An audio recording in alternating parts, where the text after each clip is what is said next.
Hello, stream. I've been pinged in my own Discord. Let's see, I'll do that for now. I'm gonna do a pluggies and then we'll get underway.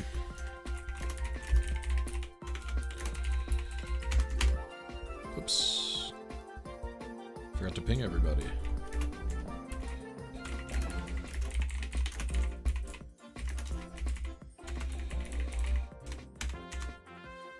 Yo, 31 months, Ashen. Appreciate you.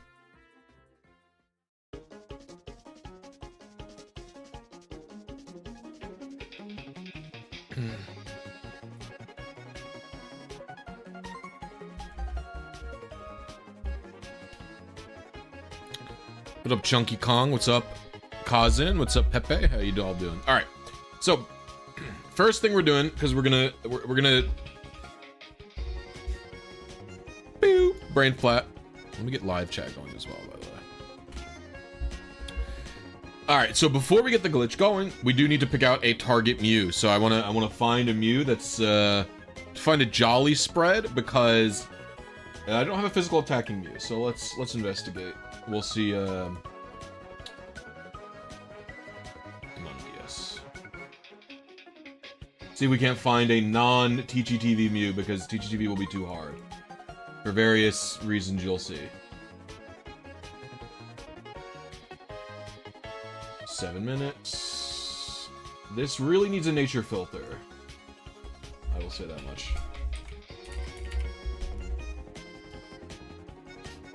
So we're gonna be, if you look on the right hand of the screen, we're looking at 42 minutes. That's not good.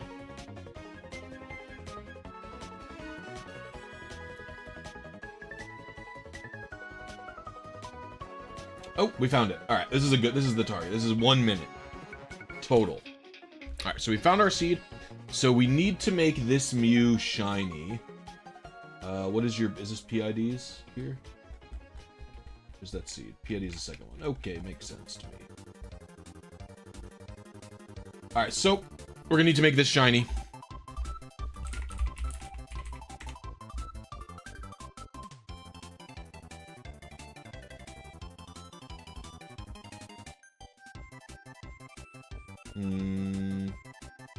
Yeah, you're right. Total frames, 5,000. How long is 5,000 frames? Let's see.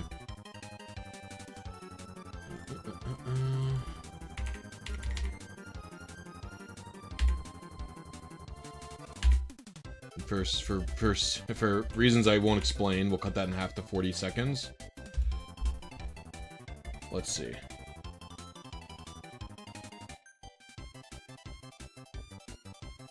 Maybe we'll set the glitch up first, and then we'll... Yeah, I think we're gonna have to set the glitch up to time it. This might be enough time. 41 seconds might be enough time. What is going on with my team right now? I have no idea. Alright, let's set the glitch up. And then we will, it's gonna suck to set it up because you have to type in ACE code to make it active. It's actually just ACE. Well, we could test. Here's what I can test.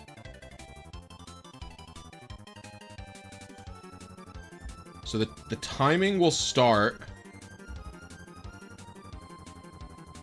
from the moment I leave this guy, right? I'm done here. We go here.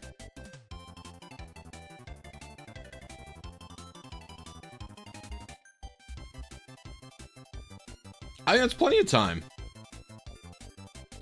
We're going to foolishly assume that I have plenty of time and we'll continue. B17 Malmer. Okay. I think we have plenty of time. So let's change my TID to be for this.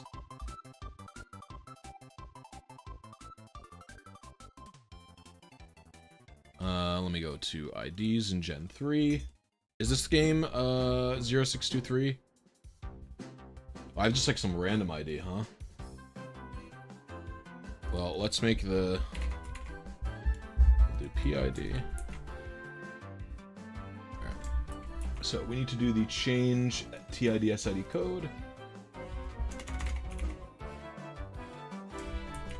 This is grab ace compute. It's coming full video. Jeff will make a video. Papa Hefe is the one who wrote the code, which is a pretty cool code. So he'll be the one doing an actual video about it. I just wanted something fun to manip, for this stream.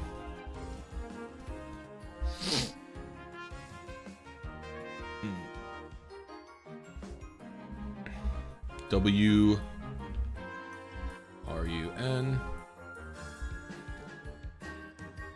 Well, this doesn't even really require too much new ace tech to do.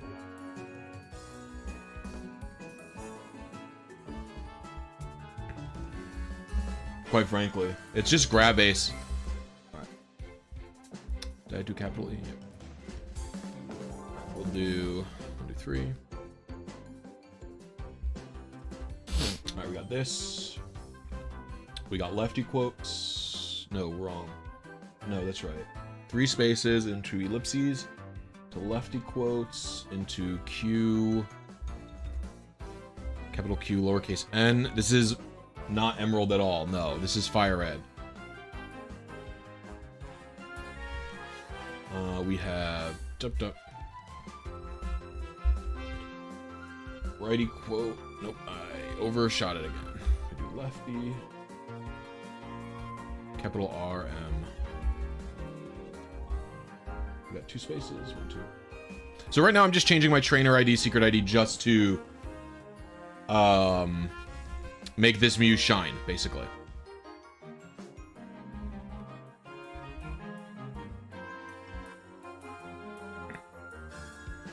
B period lowercase o. 3 spaces. 1, 2, 3. Boink, boink, boink. And then we have the big one.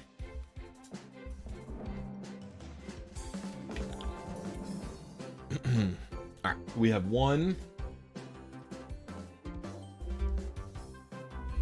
Ellipses. Yo, stop explaining it before it happens, brother. We'll get there. We'll get there, chat. We'll get there, chat. We'll figure. You'll see it. You'll see how it goes.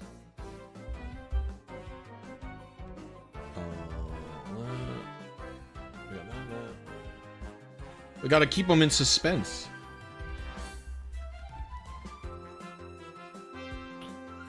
Yeah, Hefe's dropping the stream in chat preemptively. This is the normal grab ace exit. Wow, wow. Yeah, yeah. All right. I don't think those will matter because those boxes just do not matter. Okay. All right, so this should change my TIDS ID. This is not for your code. This is to change my TIDS ID. Alright. I forget how grab ace works. I forget which one, how to do it. Okay, it worked. Dubbins. Alright. My TIDS ID is changed. Let's set up Eon Timer, and then we'll start typing in the glitch. What do we got here? Alright. So we're gonna do...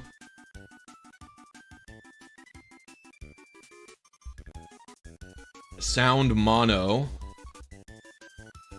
Button is star... Wait. Sound mono L equal L equal L equal A. Oh my gosh, what an insane thing to say out loud.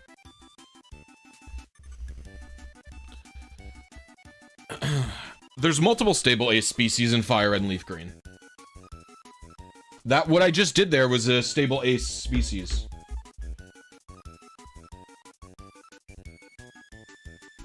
Oh no.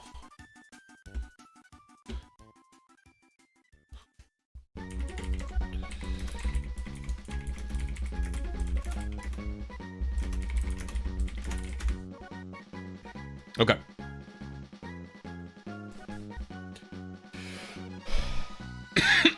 It's doable in Ruby and Sapphire. It's just a bit cringe. Don't know if there will ever be a solution for it, but I'm not helping. Okay, and we have held button startups. Actually, wait, we could just do a held button none, right? And this won't. No, this is 13 minutes. So we have to do this. Okay, opening calibration. My target advance is.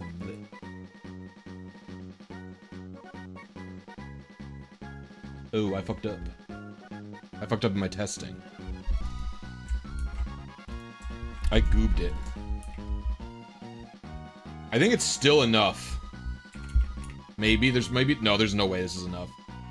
Oh, I fucked up because I misread which one was which. You're gonna say no to this? Wait. I don't know, maybe it's enough. We'll do like... It's actually... It's not any of this. It's we do this, no, because we have to hit the seed. We'll be saved here. No, because we have to do the ace code, right? Because we hit the seed, do the ace code. No, I have nowhere near enough time. Alright, we'll go for a different view. I fucked that up.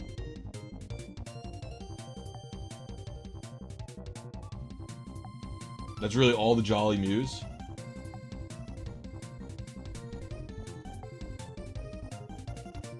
These are all, like, really long, aren't they? 17 minutes. You can suck it, bro. 17. 42. 7. 7. Cut in half is still 3. I don't want any of these. We can't do this. Okay, let's, I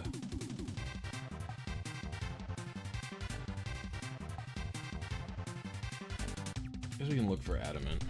Why not, right?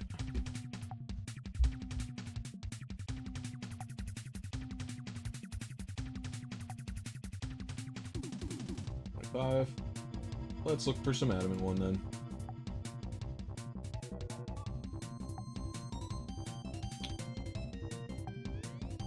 Have to change my ID again. I looked at the wrong number. I looked at the total amount of frames rather than advances.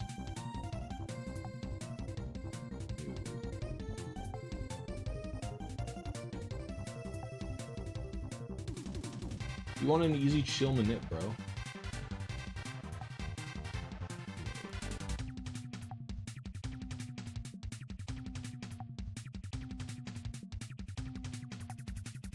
Nope, 94.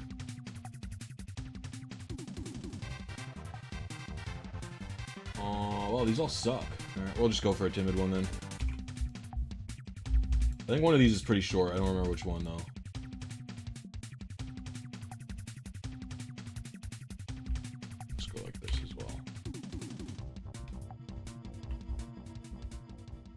Ooh, lowest attack? That's a 2. 51. Yikes. So right now we're just still in target selection phase, which stinks, but that's okay. I'm not reading chat at all. It's called being a good streamer. Haven't you heard of it?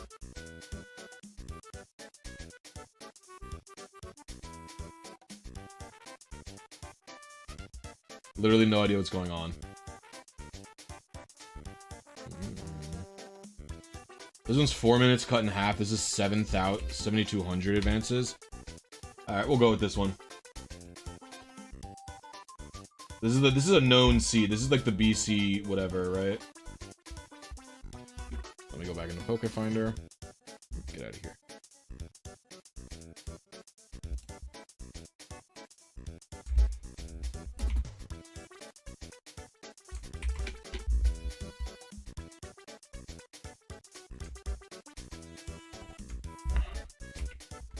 And we should change this to 524 just so I know that it changed.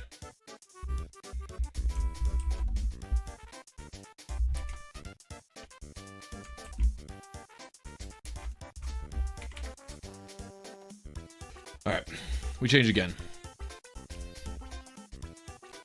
True, Chad has really awful ideas.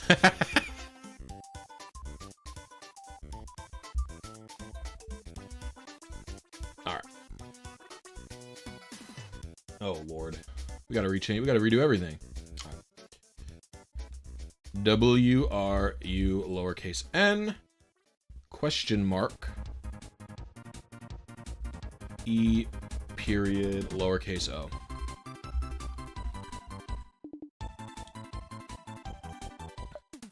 Okay, what do we got here?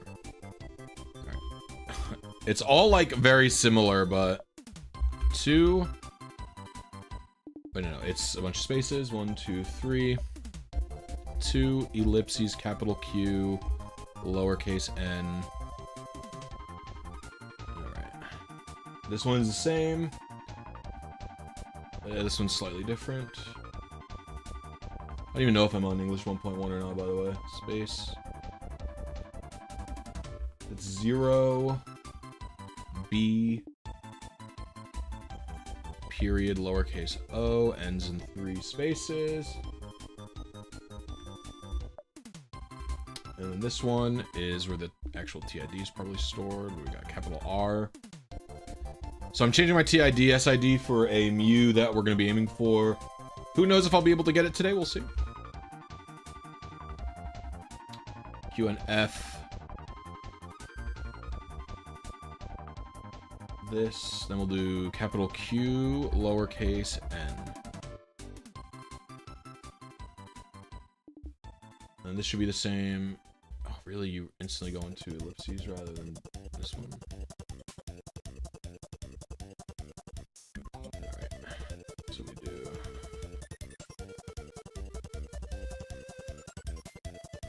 One, two, three.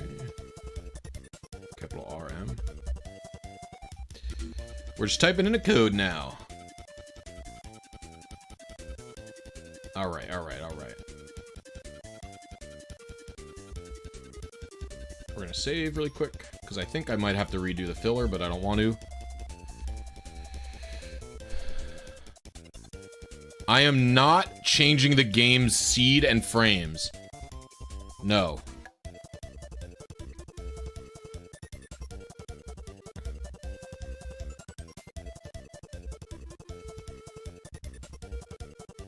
I'm just changing my trainer ID with this first code here. It didn't work.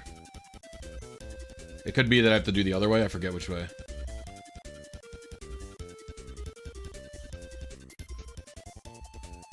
I forget which way you have to do it. There it is. Okay.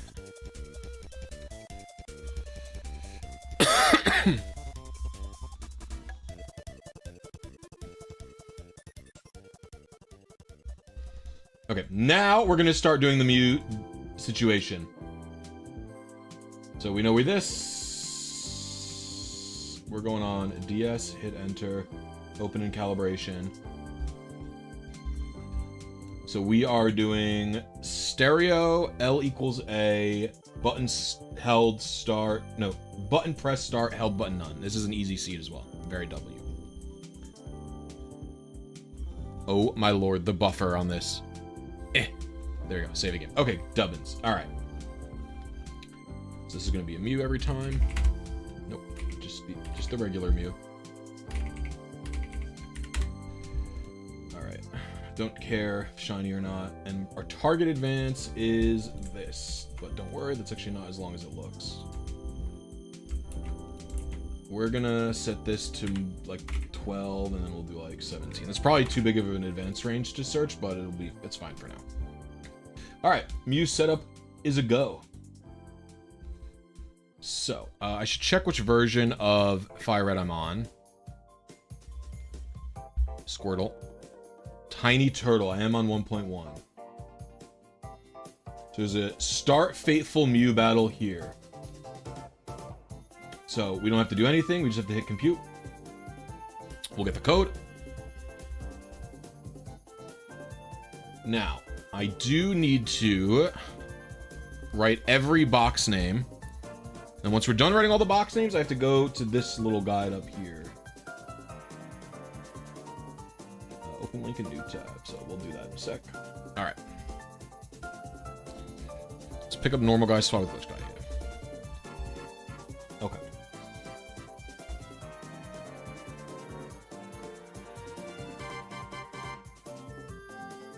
Let me...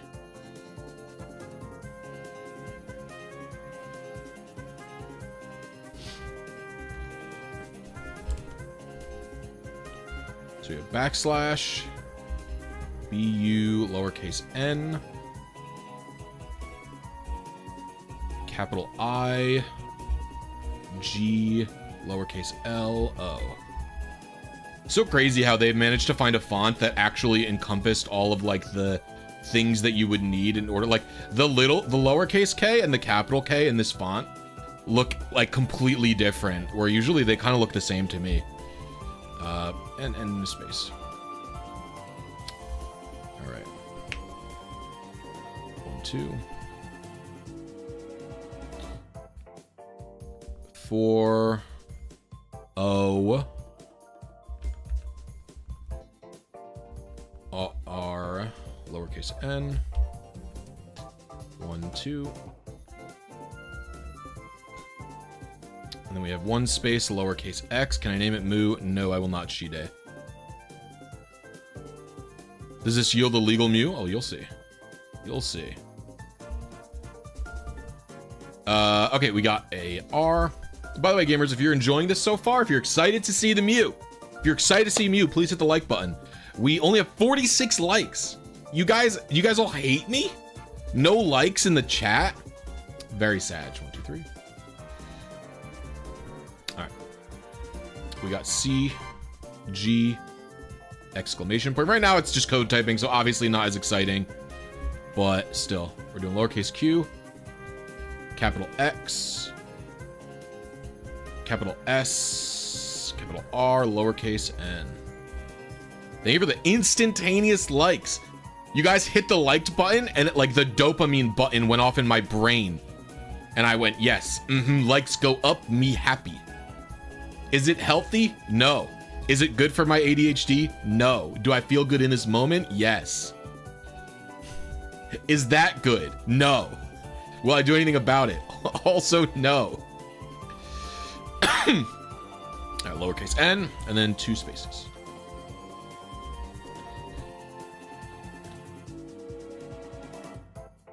All right. Space 7,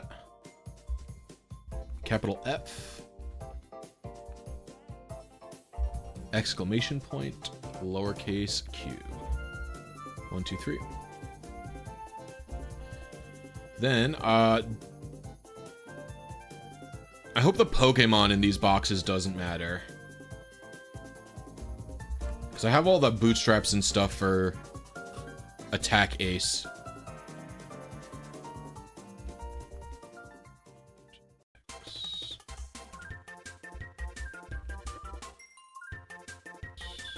Well, I mean, my SID code ran fine, so I guess we'll see.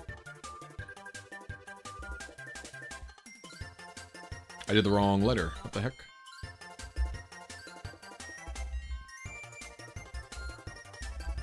One C, J. It's a Kirby song. I don't know off the top of my brain cells.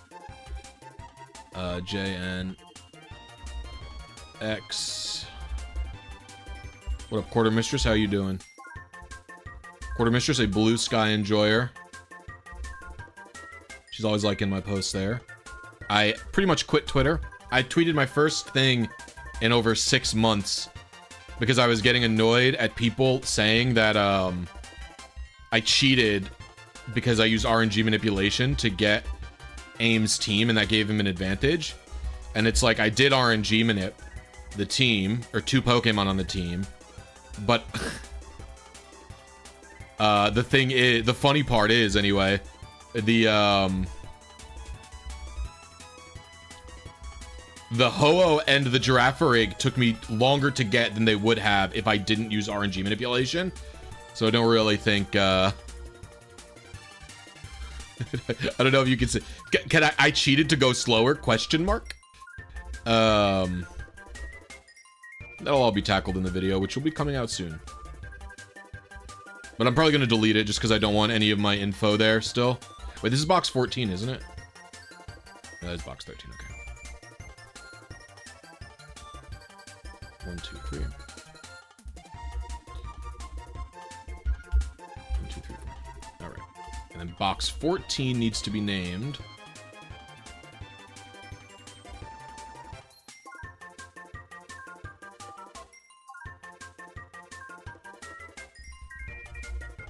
U ellipses lowercase o 2 spaces ellipses lowercase o lowercase a, and then box 1 needs to have a specific wallpaper, etc. stars, and then box 2 also needs to have a specific wallpaper, scenery desert. Alright, and then box 3 and later can be anything. Okay, cool.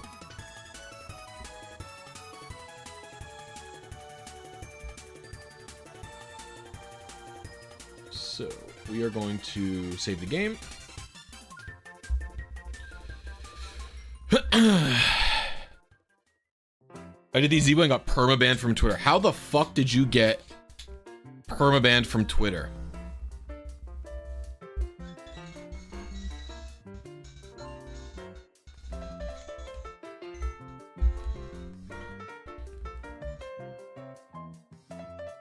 I got a bit silly.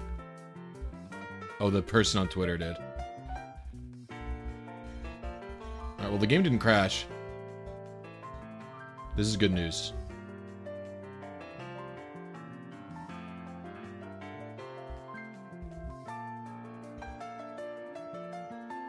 No. So then after we say no to that, berry powder prompt, we just talk to this bookshelf.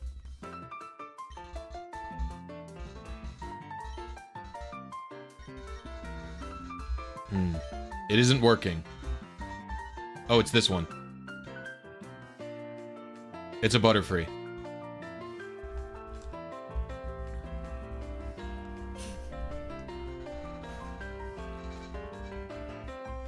Alright, that could be the bootstraps. Give me a second, give me a second, give me a second. It could be these things. I think they'll die if I put these down. Yeah, goodbye. Alright, we could try now. Oops. Does he say which bookshelf? In the code? Rightmost. He did say rightmost, so that could have been my fault. Okay.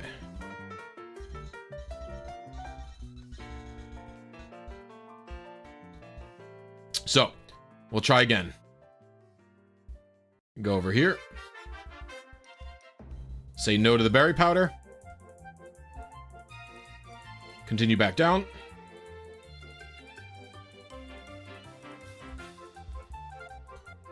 Get a battle. There's a Mew. There's a Mew, brother. Okay. Let me double check if the bootstraps are the problem. Because it could have been because I talked... It literally could have been because I talked to the right bookshelf first. Or the left bookshelf first. Alright, let's do 2 things, right? First of all, I don't need 5 Pokemon. What is this Magikarp? I don't know what this is. Alright. Okay. So let's double check. So this is going to be the process every time.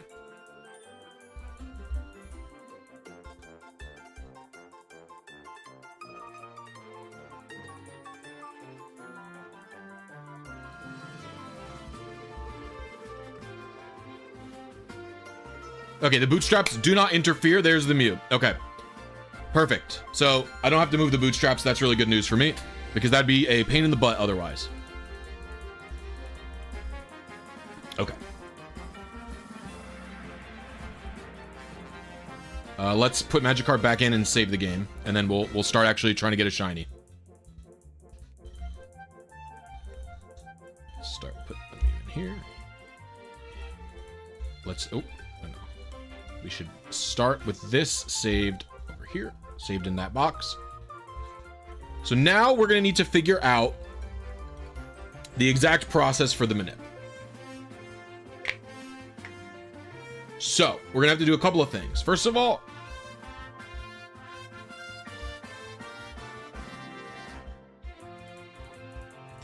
I thought...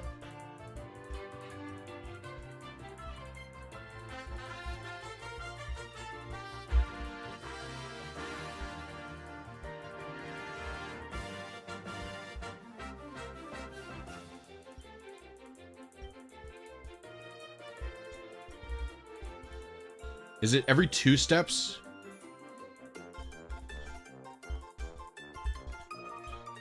The trick doesn't seem to be working. How do I do this? I gotta read Didi's post to double check, because I've done this before.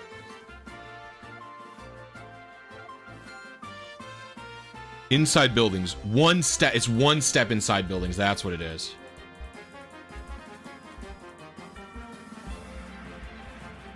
Apparently not.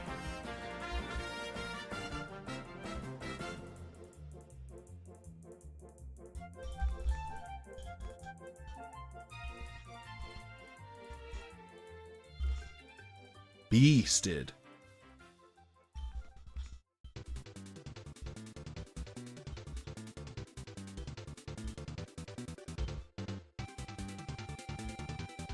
That's crazy. All right, so we're gonna save. All right, so what we need to figure out is a couple of things. So we need to do our seed timer, which is, you know, a known quantity.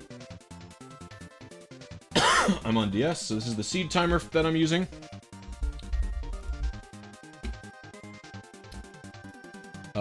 So let's set up Eon Timer really quick. So Eon Timer is gonna have a couple of things. So Eon Timer is gonna have 3 timers for me.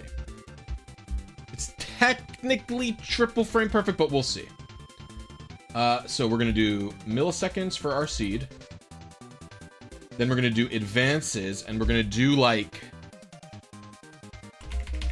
1,000, probably good enough to get into here, move, and swap this guy. And then so with time, okay. And then the rest, so we're aiming for 1561.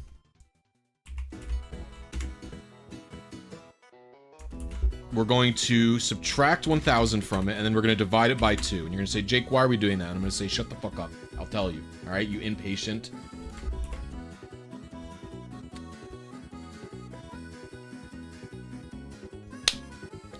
All right. We're pretty much ready. Let's see. What is my... It's start button. Okay. Who's Jake? I'm Jake. Yes, I slipped up and used my real legal name instead of Blisy. Okay. So, what we're going to do first is the RNG Manip. So we're going to start Eon Timer at the same time as I start this. We're going to wait the 37 seconds. My parents didn't name me Blisy? Correct. They did not. To get through the intro. And when the intro is done, we're going to hit the start button and hold it. I'm now officially paying attention to chat, by the way. Chat, I'm officially paying attention to you because all the setup is done.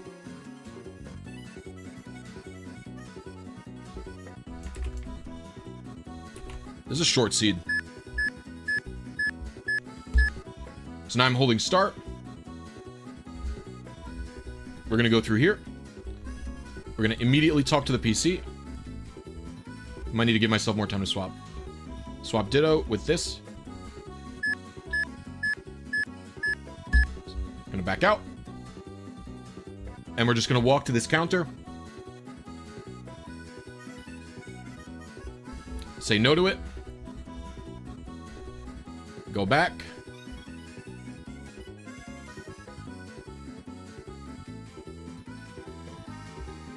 And wait here. I could increase it to about to like 1,200. It might be worth it to do that, by the way. Because that makes the beginning a little bit stressful, but we do want to minimize the time we're in the PC, so it's probably worth it. So, why is that so specific in what's going on here? Well, there's a couple of things. There's a couple of reasons, and I could tell you. So, first things first.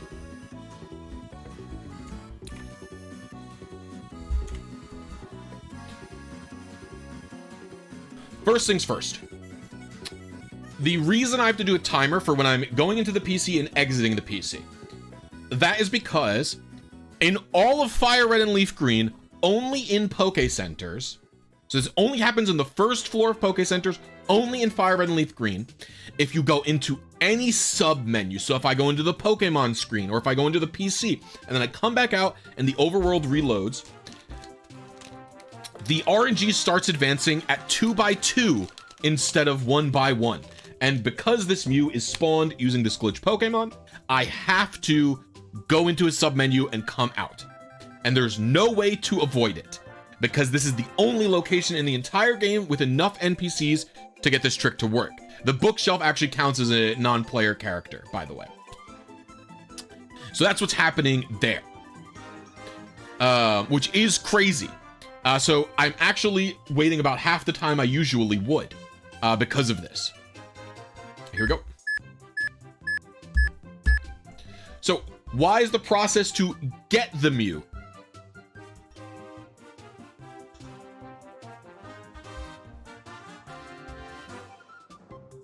Does the 2x2 also affect TGTV advances? No, I believe it makes TGTV go, but it depends on how you do it. If you, the 2x2 doesn't start until you leave the, hold on, someone just said something wrong in chat and it like triggered my brain cells. Okay, two things. One, what Bobby said, does the 2x2 advancing also affect TGTV? Yes, but with an asterisk. The 2x2 only starts happening after you leave the menu. So if you purposefully go into the bag, exit the bag, you'll be in 2x2 mode. Then when you go back to do the TGTV, the RNG will still be going 2x2. But TGTV doesn't cause the RNG to go 313 times the usual speed. It adds 312 additional RNG advances on top of the one regular one. So what I think will happen with the TGTV is it will start going 314 advances at a time rather than 313, which is slightly faster, to be honest. But I think that would be an additional frame perfect input because you'd have to time your entry correctly. Okay, anyway, second thing. Someone said, yes, bookshelves indeed count as NPCs since that's how it can display text for you. That is incorrect. Most bookshelves and TVs in Ruby and Sapphire are actually denoted as signs, not as NPCs. It's actually really weird that this is counted as an NPC. It's more normal in Fire Red, but there are things called signs, and the sign effect is actually a big reason I had so much trouble doing my DLC on anything other than NPCs in Ruby and Sapphire, because they're not considered object events. Okay, so now let's check out Mew and see what is going on with it. So we got a bashful Mew. It's level 30, 107, 72, 72, 71, 65. Let's see what we got.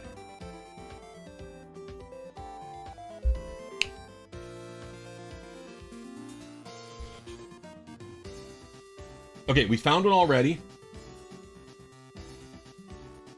We are aiming for... It seems early. I was aiming for 15... No, it's not that early, actually. Oh, how the fuck am I adjusting this? Am I subtracting 1,000 and then dividing it by 2? I think that's what I'm doing.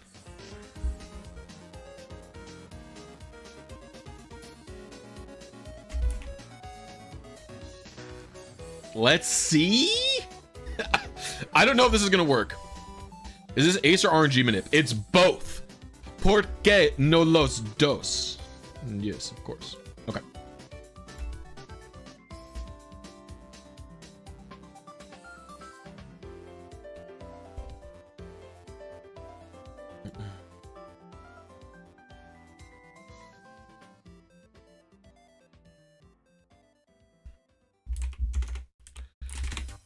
I have to find the live stream thing again.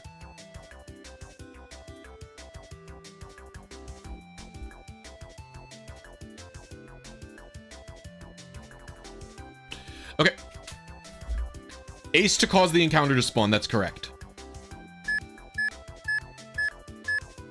Oh, I don't know how early I was on my seed. I shouldn't have even calibrated, to be honest with you. I didn't even check.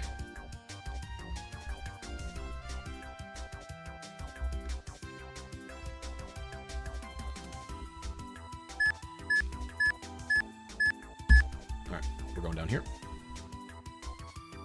1.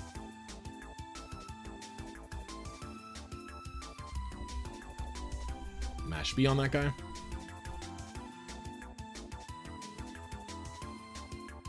2, 1, 2.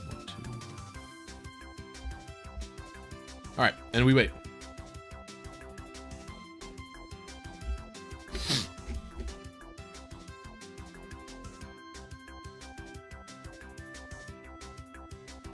Did I watch the video from that person? I did not, of course not. I've said it before and I'll say it again. The only reason the person you mentioned has any power, because again, look at the views on his videos. They're low, right? Sometimes I stream for 2 hours and at the end of that stream, I will have more views than his videos. Okay. So there is the only power this person has is by you people talking about him and mentioning him on Twitter, right? Like someone quote tweeted him on Twitter and got like 5,000 likes or something. Like this person is so irrelevant, they're not worth arguing about. It's like your tweet is giving them more exposure than they would otherwise have on their own. Like, and again, I don't actually have a problem arguing about RNG manips or the legality of such things. I welcome arguments like that. The reason you should avoid engaging with this person is exclusively because of how toxic they are and like how radical right-wing they are, right? They are a diehard Trump supporter who's told people to like cause physical harm to themselves multiple times publicly on Twitter. Very, very toxic. It doesn't even matter if they have correct points because they're so nasty that they're not worth engaging with. Yeah, if you also pay attention in all of their videos, they don't use my pronouns, for example. So because they don't, but like they literally called like all trans people and all non-binary people like pedos and stuff before. It's that type of stuff. So there's just do not follow them. Don't even talk about them. It's no reason. If they were just a drama mill, I wouldn't have such a problem talking about them. Did I just hit the same Mew? No. It is bashful though. So I wouldn't have such a problem talking about them if it wasn't for all that other stuff. So, but I do, so I don't watch their videos. I don't even mention it. In fact, they were in that thread that I quote tweeted for my recent tweet, and I specifically didn't quote tweet them to not single boost them specifically, right? That's the whole reason. That's the reason I quote tweeted the other person. Okay, we were really close. We are aiming for 15. Okay, cool. So what is the seed that I hit? So I'm not on my seed right now. C0, C7. I'm like 4 seeds late, 5 seeds late.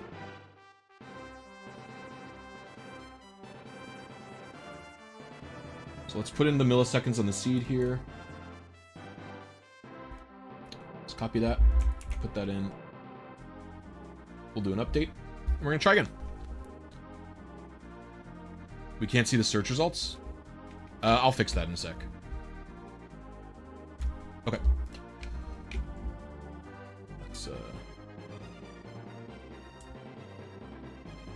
Let's do it like that. We also don't really need all this top part for you, gang. So we can expand. You guys don't need to see the rest of this stuff, so it's fine. I also can close this a little bit. Let's expand the seeds to, I don't want to do 5. We'll do 6 seeds for now. And I don't think I'm gonna be that late. We'll go to 16 and we'll go to 13.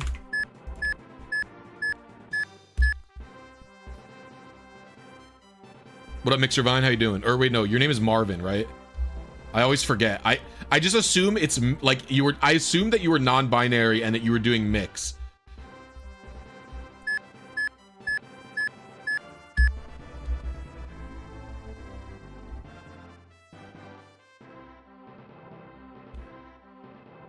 All right. Say no to the berry powder.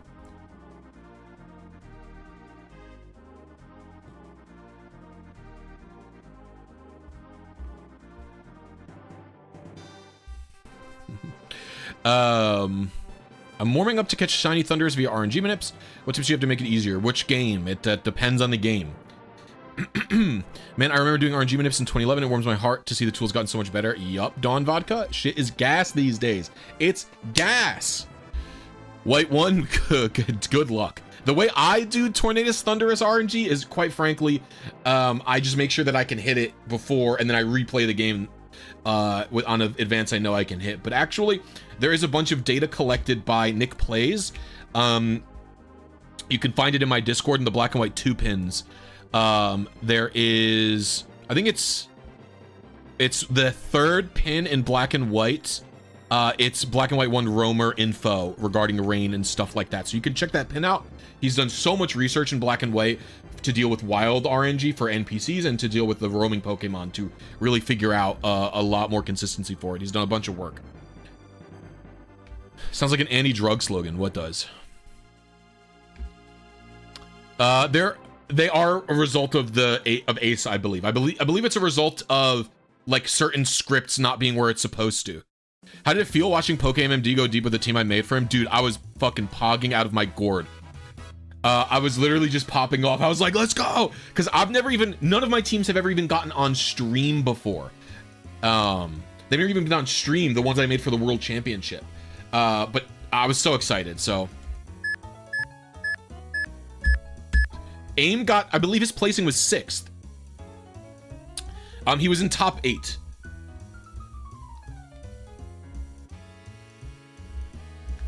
Wait, what? Oh. 6th, 7th? Wait, no, it's 7th. He would have gotten 7th, right? 6th is not a placing you can get in a... No, it's not a double elim bracket. It's Swiss. He was 7th or 6th. I think he was 7th. I think he was 7th. I think he lost in first round of top 8th. Top 8, I don't know. All right, let's see. All right, we got a lonely Mew. Let's investigate. Yeah, I'm actually working on a video of it pretty much right now.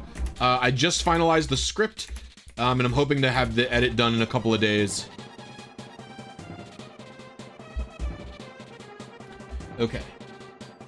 We were pretty much on our target. We were 1 advance early. What seed is that?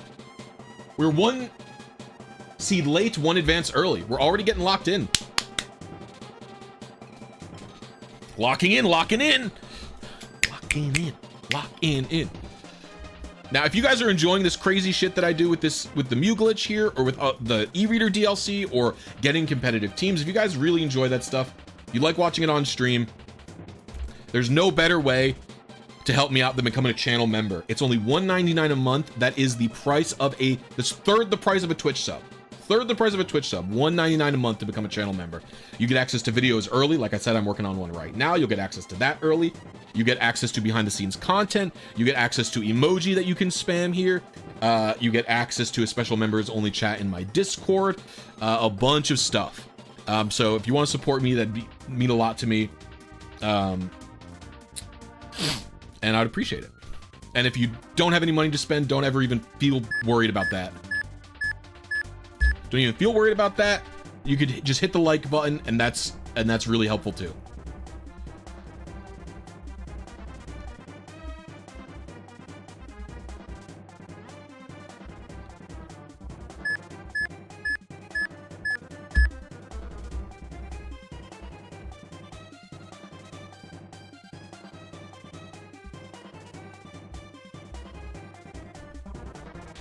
Yo, thank you for the gifted membership, Just Alex. I appreciate you. Everybody show Alex some Blisy love for the gifted membership. Seriously, I appreciate it. It means a lot to me. I'm a solo op. It's just me here.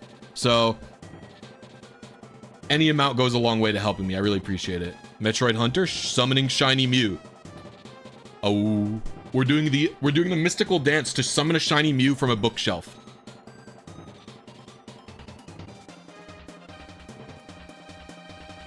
I don't usually do videos about glitches. Papa Hefe is the one who mostly wrote this code. I helped a little bit. So he is probably going to be showcasing this in an upcoming Ace glitch video he has. I actually do very little work with Ace and stuff. I've written a couple of Ace codes. I tend to help The most work I do through Ace is helping Jeff out when he is writing codes. He'll be writing a code and he'll be like, I'm stuck. And I'll pop in and I'll help him. But like, I don't tend to have as much fun writing Ace codes because the constraints for them are a lot harder. The constraints for them are a lot harder than doing the e-reader stuff because you have such a limited instruction set. So it's quite difficult.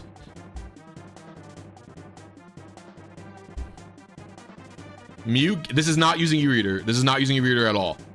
I can't do e-reader in Fire Red. Mew gets around in Kanto, first under a truck and now it's in a bookshelf. I know, why is it in this bookshelf? So yeah, if you want to see, you know, how to do this yourself, stay tuned to Papa Hefe. You can go to his channel. He's, I'm sure, gonna have a video out for it sometime soon.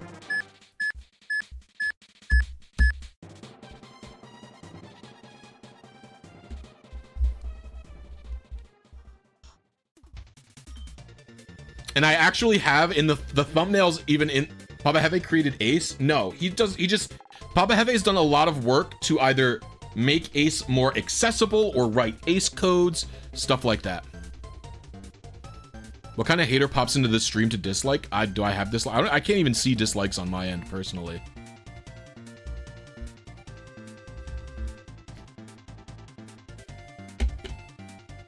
It technically is triple frame perfect, but it's not really quite. It is going to be triple frame perfect. Really, it is. It is technically triple frame perfect, but it's just because of the nature of this stupid ass thing. Now, let's see. Am I on my seed? What? I'm off on my seed. Well, that's too late. All right. All right. We are going to lock in. It's locked in. Thank you for the donation.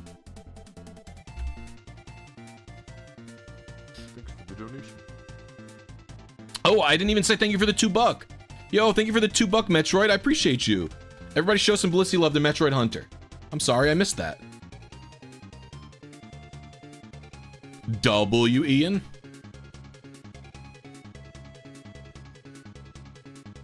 So, like, Jeff didn't discover anything for Fire and Leaf Green Ace.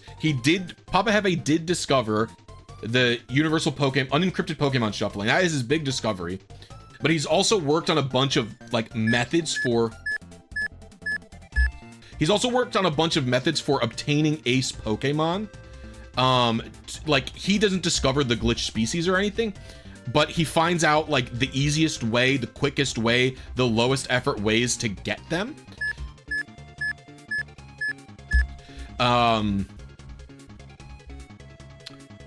Which is very helpful.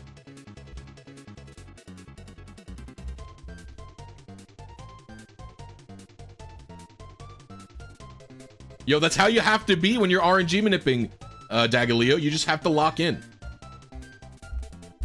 That's all right. I need to update this. This counter needs to go uppies.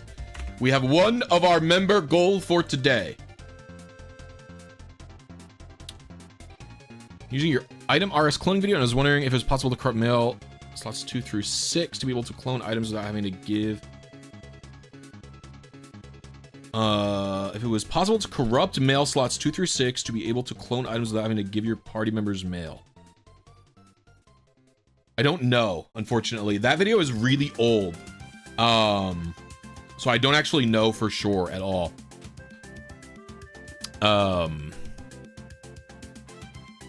The only thing I know is you can, it doesn't work the same.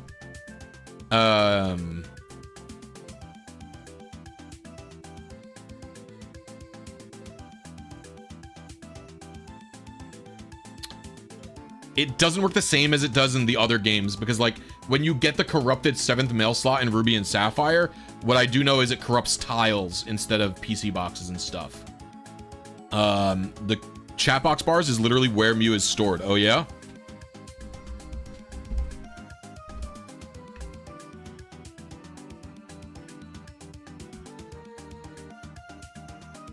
Name the Mew chat. I've actually already got a Mew named chat, I'm pretty sure. From Emerald, anyway.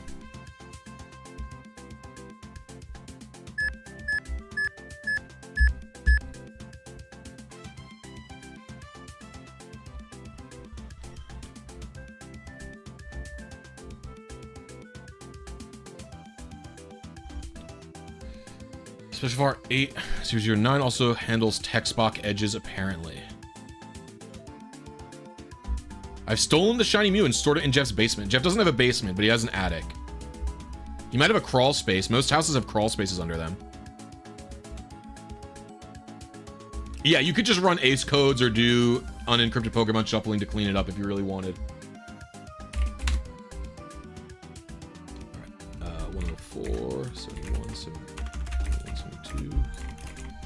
So this is going to be hard. This is going to be a tough Mew to get, actually, because of the way, the nature of the area we're in. All right, I was 2 seeds late again, man.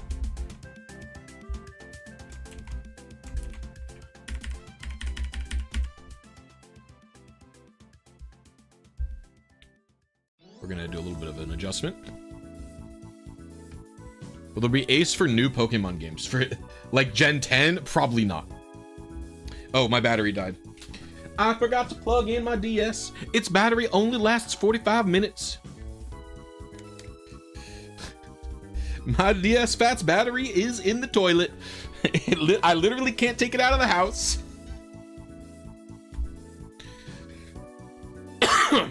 In Emerald version, you just need to be as far. In Emerald version, you just need to be as far as beating Nolan, I believe, because that's when you can use Mystery Gift. Hello, Brendan.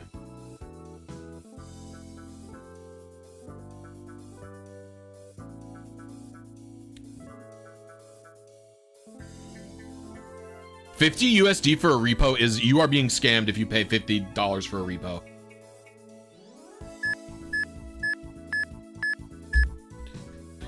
Become a channel member so I can afford a new DS battery. Listen to my story on the world's smallest violin.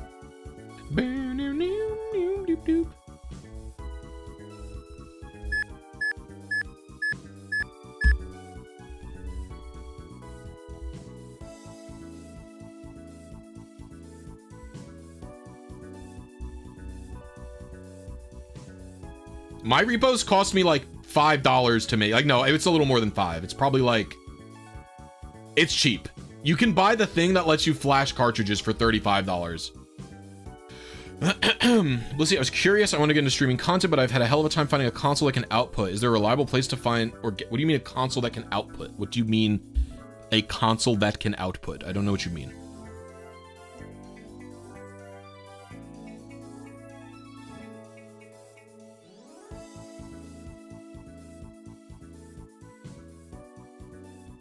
A DS that has capture. I mean, they're expensive.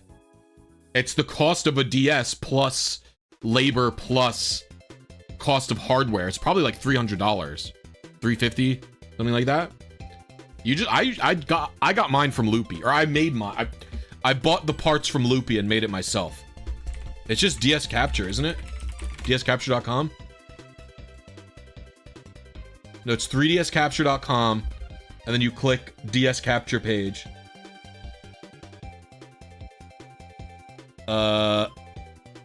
He actually looks like he has DS Capture for sale right now. It looks like you can buy... If you send him a DS, he installs it for $95. I'll put it in chat for you. There you go. You can buy it from there.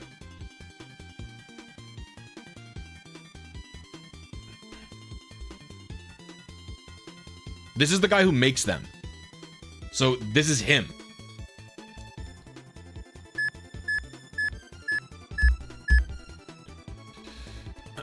Got a shiny Trico. First try in Ruby the other day. Thanks, Blisy. You're welcome, Oliver. I used to have a cat named Oliver. That guy was the GOAT.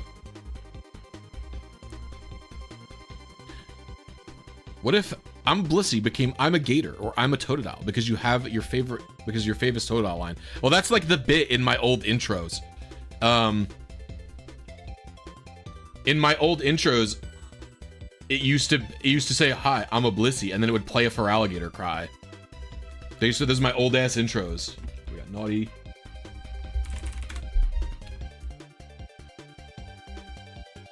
So only OGs remember the old Blisy intro.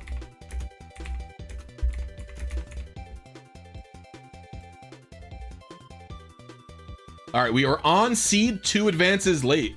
We don't got to touch nothing. We don't got to touch nothing. We don't got to touch. Woo! I flatlined. It's Jove. Insane PID. Whoa, that is a crazy PID. 7 FFFF, 7 FFF. Low-key, one of my vocal stims after I started your old vids was saying, I'm a blisy. I'm a blisy. What? I had a really big vocal stim the other day. I don't remember what it was. I feel like Jeff puts me onto vocal stims big time. Oh, I get locked into the... I get locked into Olimar Pikmin, Olimar Louis vocal stims. When you... So if you're playing Pikmin, I think this is the second one. If you're playing Pikmin... Hold on. If you're playing the second Pikmin, you can switch between Olimar and Louis. And when you do it, the game kind of says like a slightly musical, weird way to do it. And it goes, Olimar, Louis, when you switch between them. And like, I get stuck into that. If I'm with Jeff and one of us says, Louis, we will literally just be in the car for hours and just going, Louis, Olimar, Louis, Joe. Literally, I'll just do it for hours. I'll literally just get stuck into it the whole day. I'll just constantly say, Louis, Louis. Can you find him, Louis? Yeah, so I'll just be like that all day. I just can't stop doing it. I have no self-control over it. What do you find more difficult? Gen 4 Battle Factory gold print or Gen 3 factory symbol, and why? I don't have the Gen 4 print symbol, so that one. I have the Gen 3 factory one.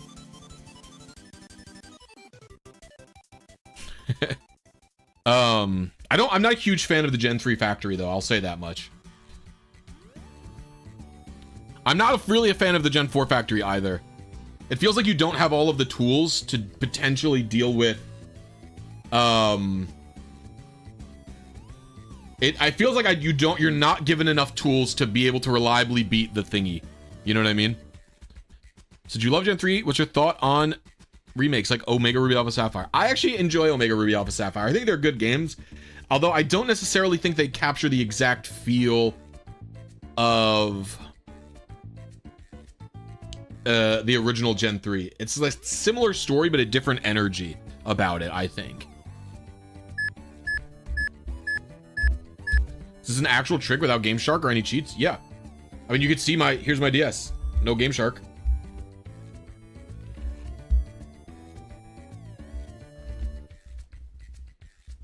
Delta Story is the best post game. The Delta Story is okay. The issue with the Delta Story, I find, is that the Delta Story it's cool. It's cool. There's a lot of cool lore, but it's basically a glorified fetch quest, I would argue. My favorite post game is probably Black and White 1, where you go around looking for the sages, the 7 sages.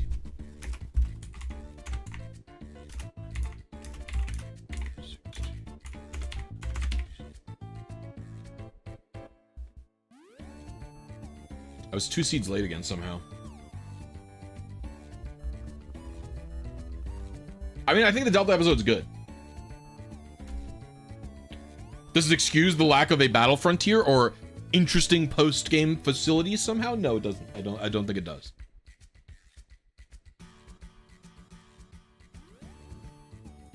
Battle frontier is busted. Western can prove it. I presume you mean Worcester.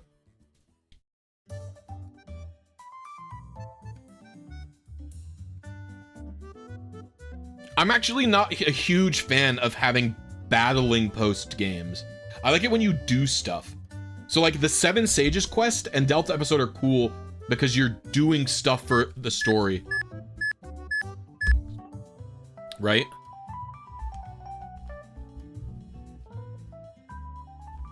That's why they're cool for me anyway.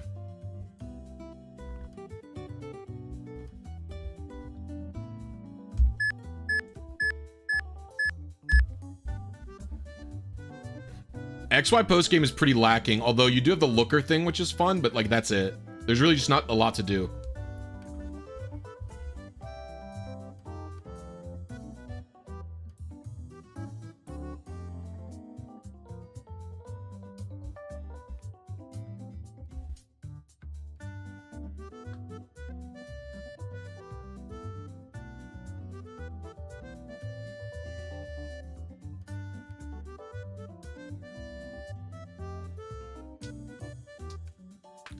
Yeah. It's not Mew whole. It's not all of Mew's data. That's just Mew's species index, I think. Do I consider Area 0 endgame or postgame? That's not postgame. You don't beat Scarlet and Violet until you defeat Robotic Toro. Or Sada. Hello, Blisy. Are you my friend? I don't know you, so I would say no, I'm not your friend.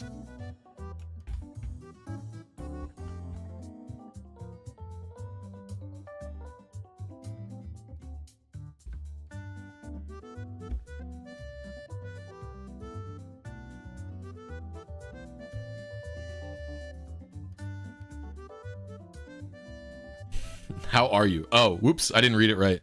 I'm doing okay. I feel embarrassed now. Whoops.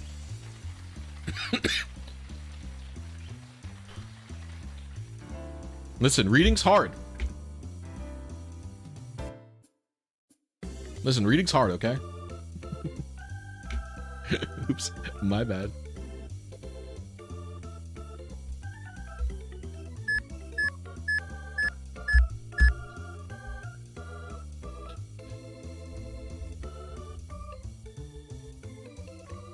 I can't believe they put an Ed Sheeran song in the credits just to jump scare streamers. Get them copyright claimed.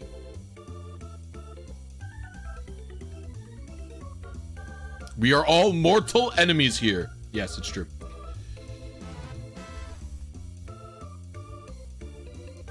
Okay. Let's investigate. Mew, tell me your secrets. You're mild.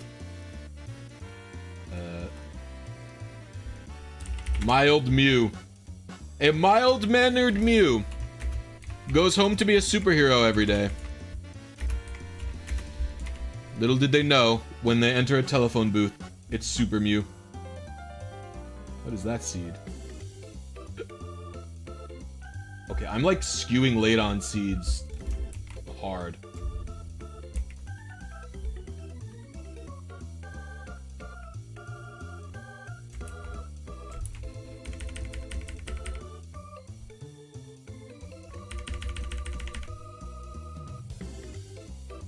Try again.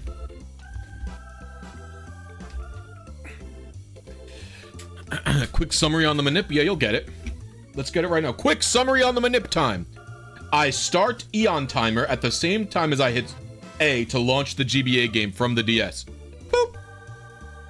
We now don't touch the intro, because any buttons pressed during the intro affect what the initial seed of Fire and Leaf Green can be, which is determined when you hit A or start on the game's title screen. So I'm hands off, waiting for the intro to play out until I can continue the game. After 15 more seconds passed, I will then hit the start button.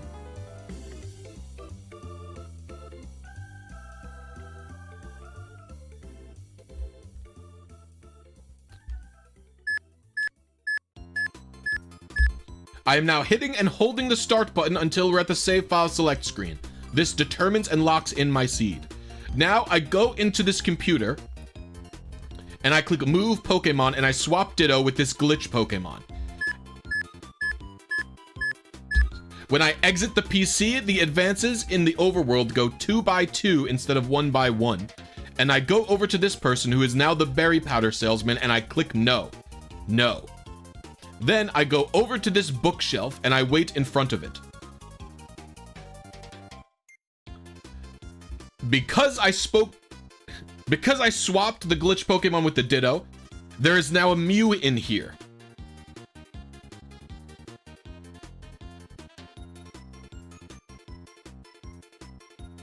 I am also holding the start menu up so I can prevent NPCs from like wandering about doing weird crap. Cap? You think it's cap that there's a Mew in the bookshelf? Iru, are you willing to do some wager? You willing to wager?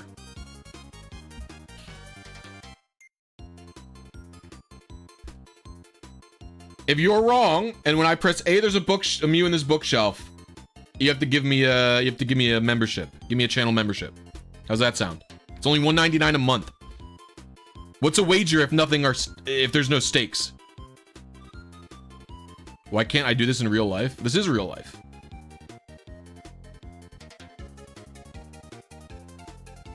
Papa Hefe is going to be making a video about this glitch. Let's see it. We're waiting. We have to wait 30 more seconds.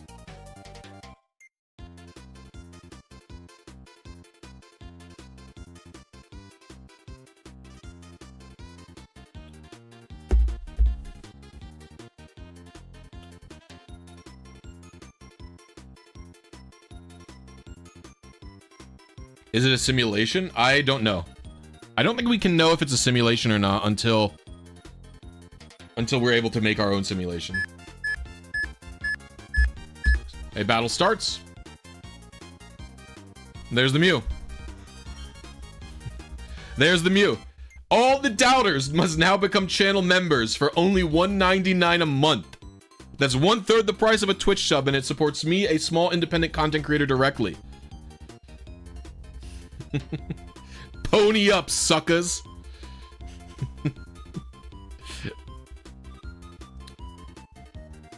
All right, let's see. Let's see what this Mew is.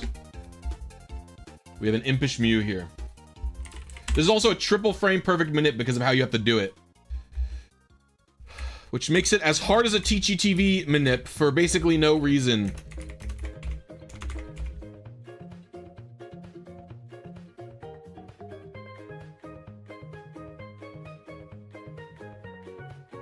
I was 1 seed early. I was 1 seed early on my target advance. I've never let you down. I let down a lot of people, so that's crazy. You say, who have you let down, Blisy? Okay, 1, parents.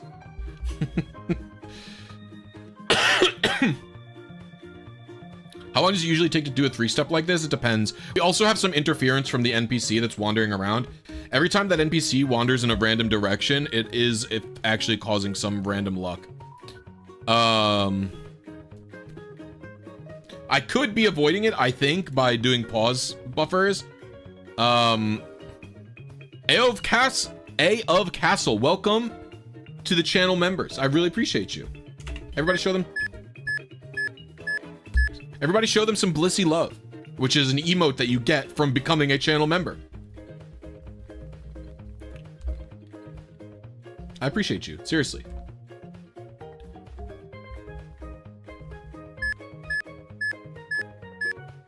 Idumar, welcome to Happy. I appreciate you. Thank you for ponying up. It's just fair. I appreciate you, doubters. You doubters are showing up. I appreciate you, homies. My goats. Everybody show them some Blisy love. I appreciate it.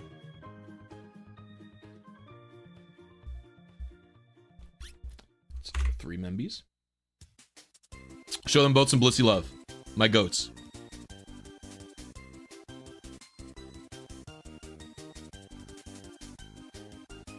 Ah, yes, seeing a new Pokemon glitch in the morning after fanatically sourcing an N3DS XL in half sleep.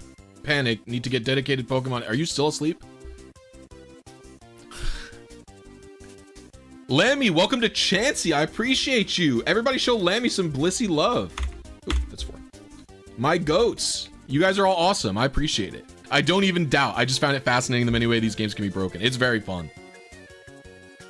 How long have you been doing RNG Manips like this? I have been doing RNG Manips since 2012 when Black and White 2 came out. I learned to RNG Manip in Black and White 1. And then I started getting into Gen 3 RNG Manips because of my YouTube channel.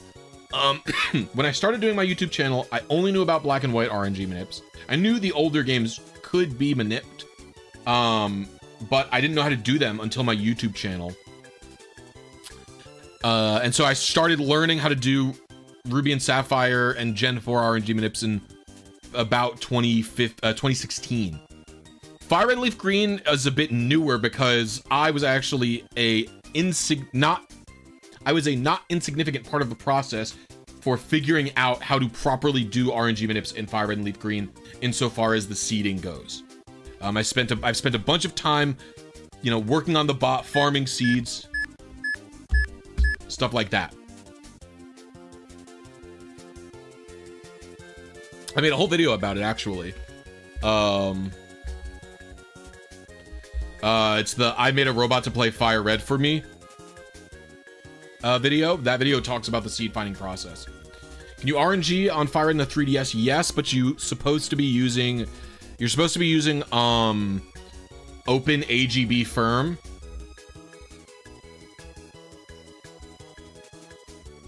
Yeah, Mew is under the in a bookshelf, not under a truck.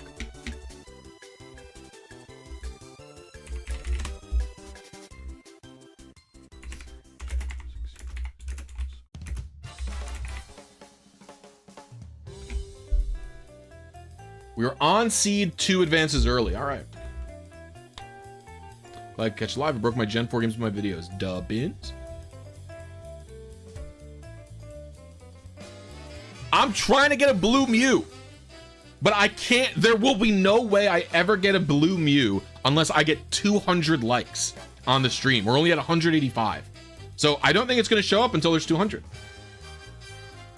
How does this work? Yeah, I'll explain. I think there's a double.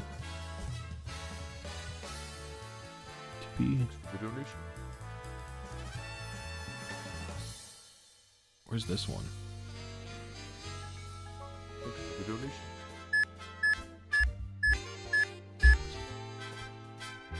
All right, we're at 215 likes, so perhaps it will show up now.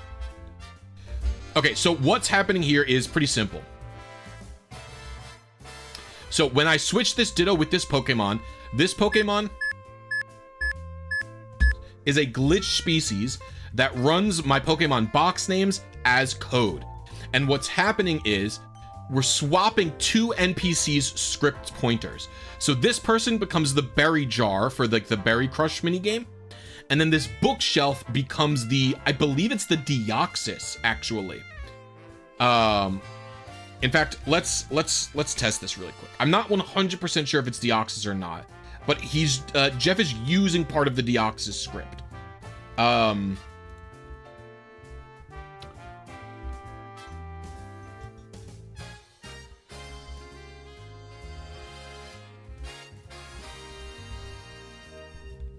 So if we just swap this, it might be whatever's in variable 4.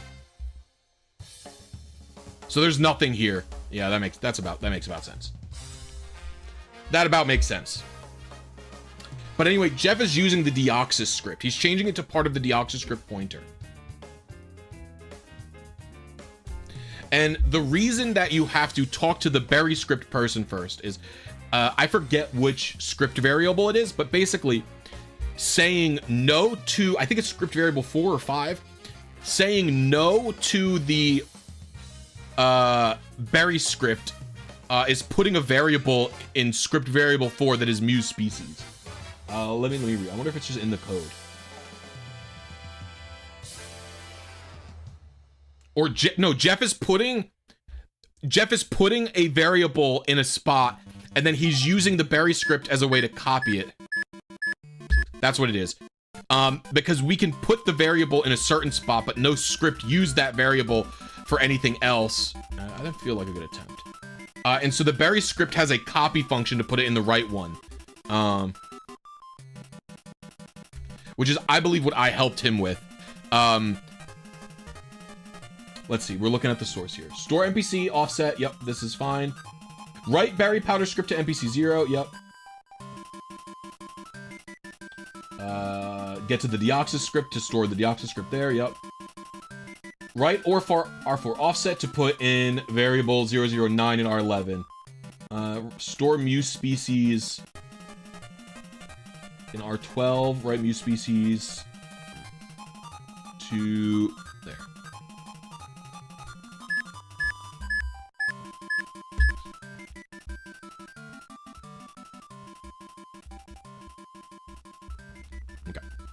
So what we're doing here is when we go into the NPC, there's actually a glitch in Fire Red that causes every time the overworld is loaded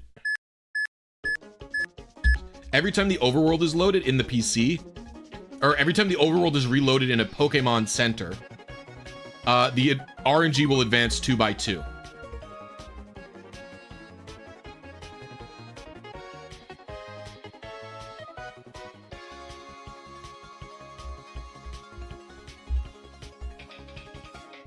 Love Kirby music. It's very dubbins.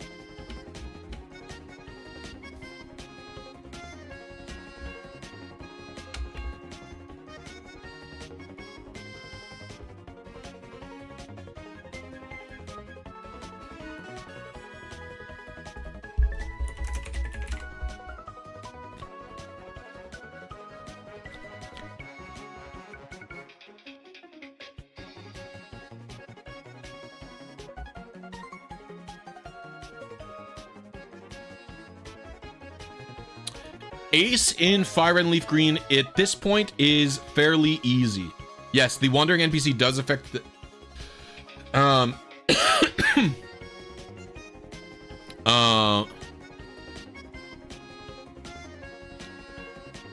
the NPC does affect it. I think it's every time he walks, it's 2, and every time he just turns, it's 1. I could be pause buffering to stop him. It's not even there's no buffering. I could just be pause spamming to stop him, but it's kind of annoying. If I could try and do it. I don't know if I want to though.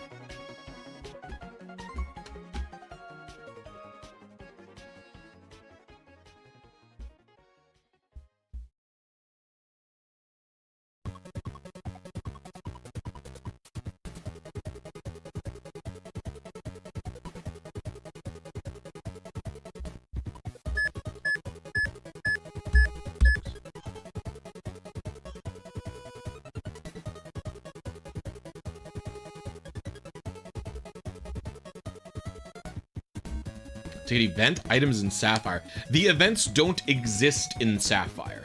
Your best bet to get event Pokemon in Sapphire is to use my events. Use the events that I made. I literally made an e-reader card that lets you go to the Mew under the truck in Kanto, but in Hoenn.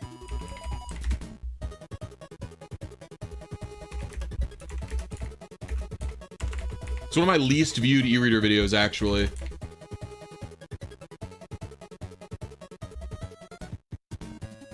Oh, did I type some start wrong? 108, 68. I typed 69.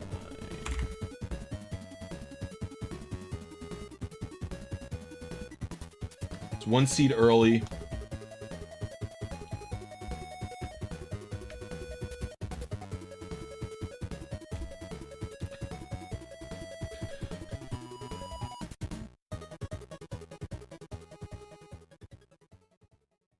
The new Pope is a shiny Mew.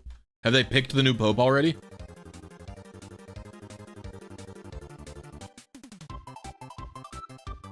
I really like this song.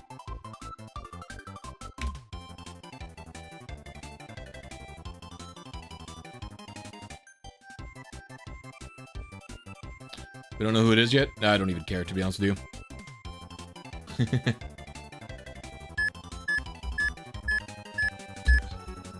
Sometimes things being news is just like, it's not news to me.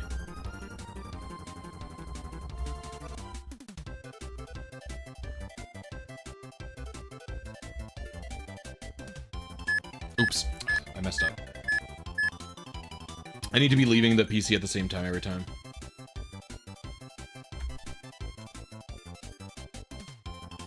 What is my favorite color?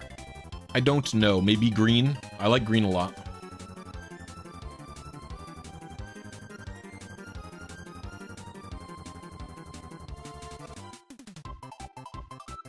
Favorite Pope? None of them, because they're all religious. Catholic Church? Not a great institution.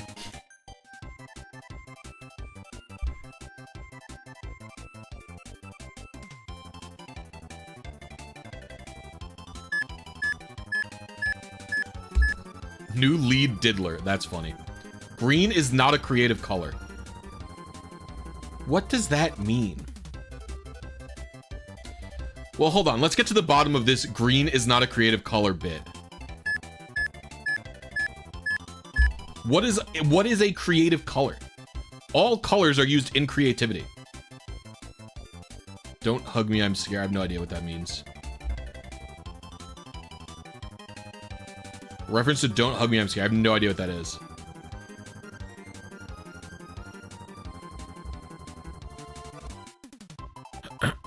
Don't hug me, I'm scared. Not disrespecting my favorite color. I mean, I like green. Green's a good color. Do I remember I was in high school and I had a friend who told me I wore an orange shirt one day, and he just told me repeatedly that I look like shit in orange, and I didn't wear orange for years out of just like sadness and anxiety.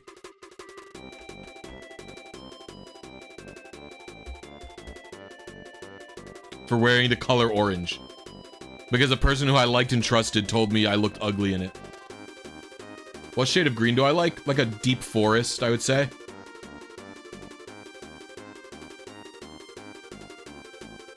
That's a true friend. I would argue it's the opposite. I would argue you should just gas your friends up and any human being can look good in any color. There is literally no world that exists where one human naturally looks bad in orange and another human looks good in orange.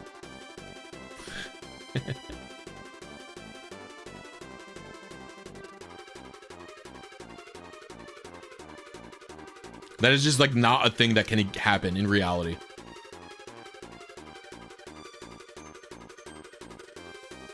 I don't think so anyway. Like, sure, thank you. My wife made it for me. Yeah, because the NPC in the lower left-hand corner will move if I don't pause. As you can see right there, he moved.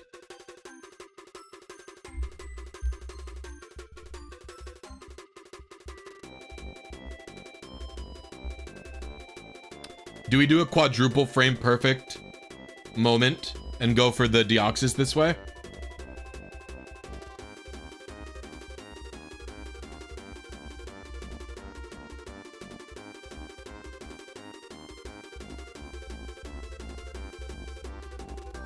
The battle begins. It's a second Mew. Okay.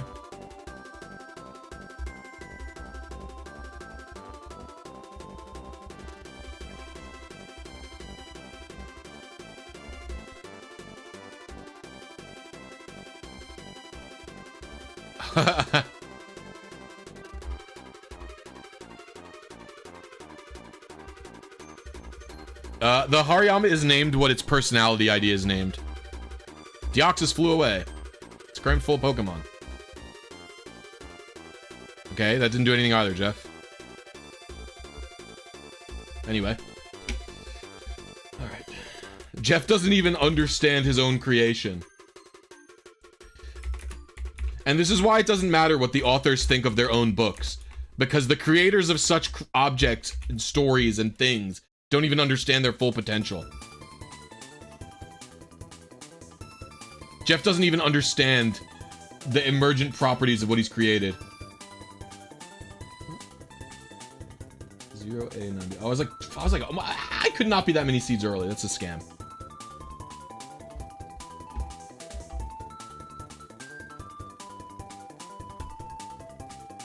Blisy, you are the reason I started RNG manipulation, and that's the reason I learned programming. Now I'm studying IT. Thank you for the great tutorials. That's crazy, because I don't even do any of that. Very W.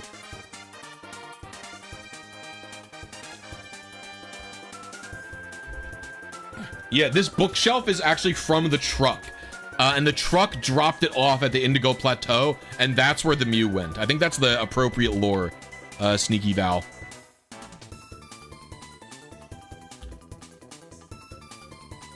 Your creation no longer abides by the rules. I always forget Blisy doesn't program for a day job. I have never programmed for a job in my entire life. I went to culinary school.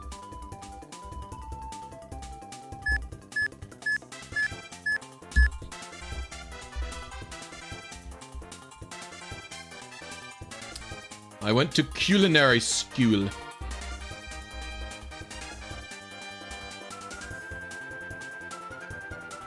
Culinary school. I'm actually making pizza right now at this very moment.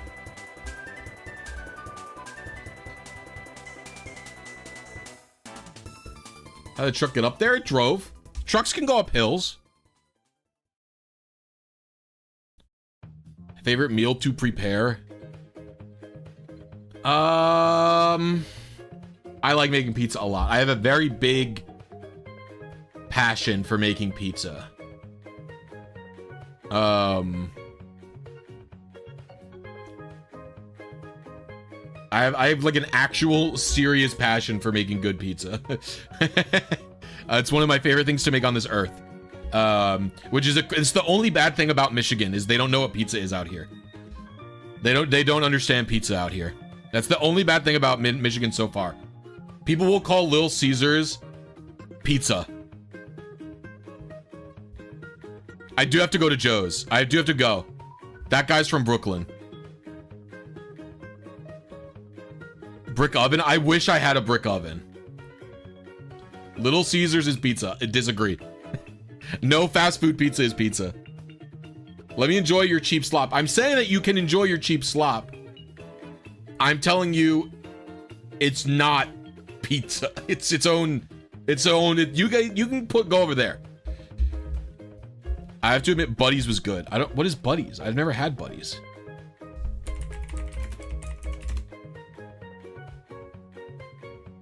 Is that the place we went to? I didn't eat the Detroit pizza there.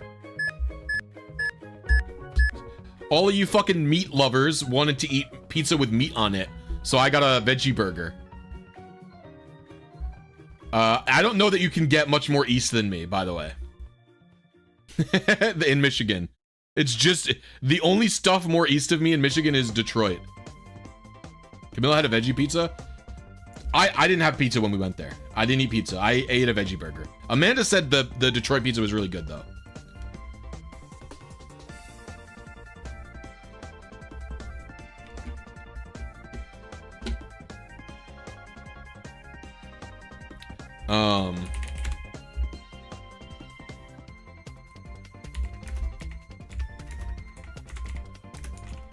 Amanda said the Detroit pizza was good. I am not a hater of other styles of pizzas. Let it be known.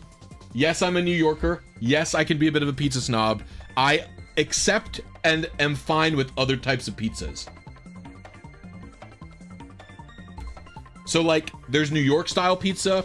There's multiple different styles of pizza in Italy. My favorite pizza style is Neapolitan style pizzas. They are smaller. They're usually fit for 2 people. Maybe 1 person will eat it over the course of 2 days. You'll get like 6 slices out of Neapolitan style pizza, and they're smaller slices. I really like New York style pizza. It's fucking gas, obviously. I haven't had Detroit style pizza. My wife said it was good. I'm not a deep dish fan. That shit is barely pizza. It's really made out of like biscuit dough. It's really not even like normal bread dough. So it's very different than regular pizza. I've never had like true deep dish style pizza. I've like made it at home, but I didn't enjoy it that much. I'll have to go to like an actual good, like a place that's known for good deep dishes where I'll have to go.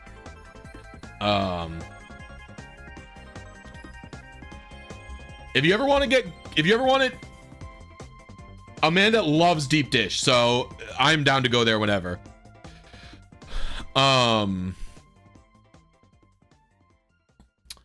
And then like fast food pizza is also its own category of pizza. Like when I think to myself, I want pizza, right? I will think of Neapolitan, or I'll think of New York pizza. I literally, or like Sicilian pizza is also good.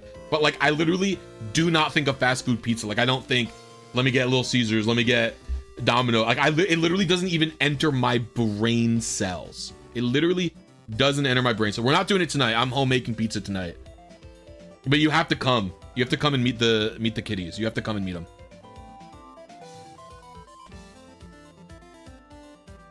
I want to come anyway. My pizza's gas. I make good pizza.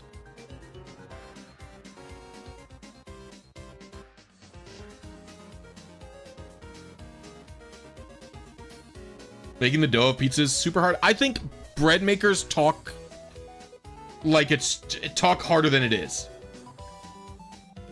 There's no ping pong tonight. Yeah, it's every other week.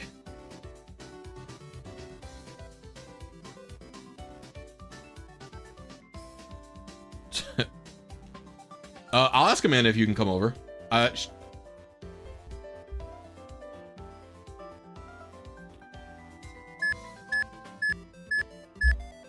double check that she's okay with it.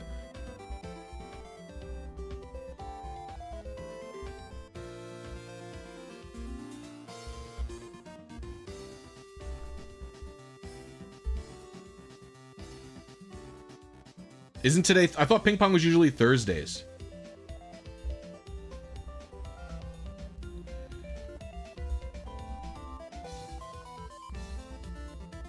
Oh, the big somethings? It's like big somethings, right? I know what you're talking about.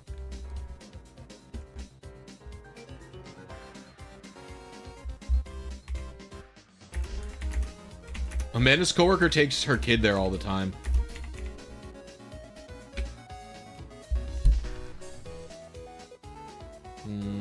Please tell me I mistyped. 108, 66, 72, 67, 81, 64. It's sassy on me.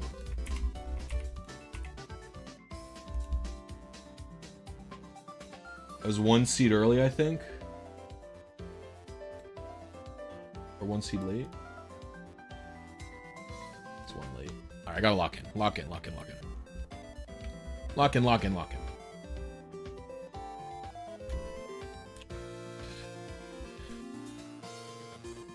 No, do not use self-rise. There's no reason to use... Wait, what? Hold on. Oh.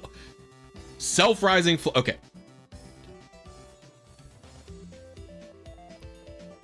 Self-rising flour, you do not use for bread dough. Self-rising flour has, like, baking soda in it and baking powder. It doesn't have yeast in it. That is not even... Never use self-rising flour. There's no reason to do it. Never use it. I'm anti self-rising flour. Never use it.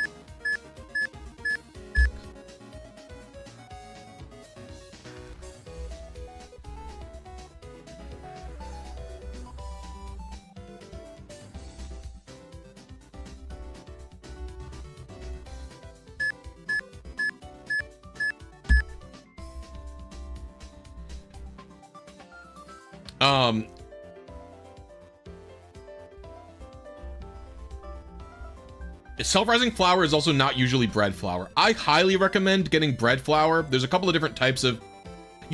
For pizza, the main important thing to get good pizza, there's 2 things to make good pizza dough or good bread dough, right? 2 things. That's all you need.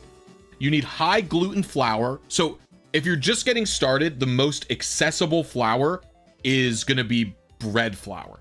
There are more specialized pizza doughs or pizza flours you can use for pizza.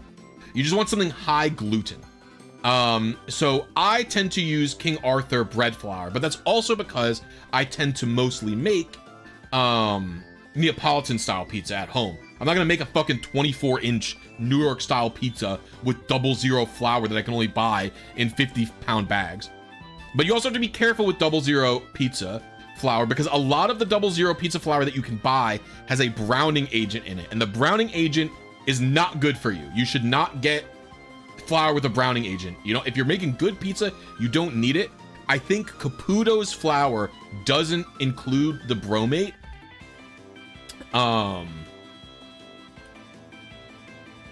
I think Caputo flour doesn't contain bromate, which is the browning agent, which you do not fucking want. But 00 is like a more traditional. The 00 refers to how finely ground the flour is. And oftentimes when you're making good pizza, you're gonna want to combine some amount of semolina flour into your dough. I didn't do that today. I don't have semolina flour on hand. So I would say if you're just getting started with pizza, you can just start with good bread flour. Just get King Arthur bread flour. King Arthur bread flour, it's in every grocery store in America. It is high gluten enough for you to learn how to make pizza with, and you will get very good pizza, high glutinous dough out of it, okay? Second thing you're gonna want to do is just to ferment it, and you don't have to ferment it too long, but like literally if you want pizza, you could just make it the next day. So the day before. So typically what I do, is this the same Mew? Same exact Mew. So typically what I do is make pizza at like right before I would make dinner one day. And what you do is you do a first ferment. So you mix the dough until it's like a shaggy dough, and then you let it proof for like an hour or two. The easiest way to proof, if it's not hot, turn your oven up to like 200 degrees, turn the oven off after it preheats to 200, and then you can put your dough covered in a towel on top of it. And that'll proof into a shaggy dough for like 2 hours. And then once that's poofed up, you form it into dough balls. And then you can put that in the fridge, oil the top of them, cover them in saran wrap, let them ferment overnight. And so fermenting overnight will give it a nice sourdough type flavor, which will be pretty good. And this is just only for the dough part of the pizza. Because I was a bread baker for a pizza shop for a long time, I'm very picky about my pizza dough. I can literally look at pictures of pizza dough and be like, that's fucking cheap fast food pizza dough.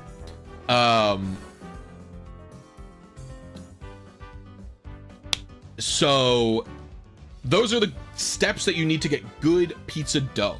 That's really all you need. I also recommend using better yeast. You're also going to want to use better water.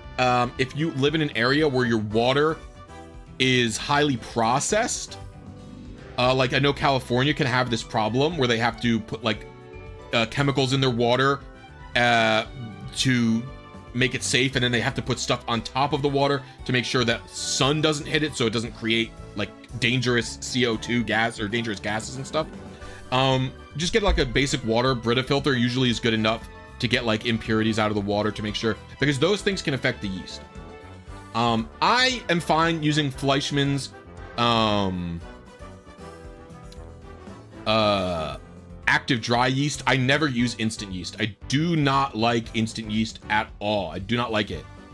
I do not like instant yeast. I would avoid using it. Just use active dry is fine, but if you can get the good shit, the fresh yeast at a grocery store, they usually sell it in small enough cubes. You can use that too.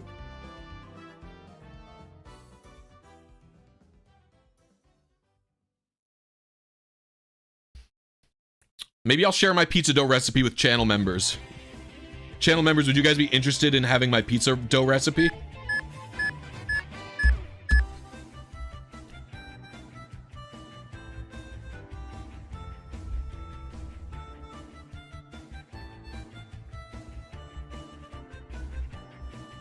Yes, we love pizza. Well, you're not a channel member, Californicus. You could become a channel member for $1.99 a month, and I'll share my pizza dough recipe.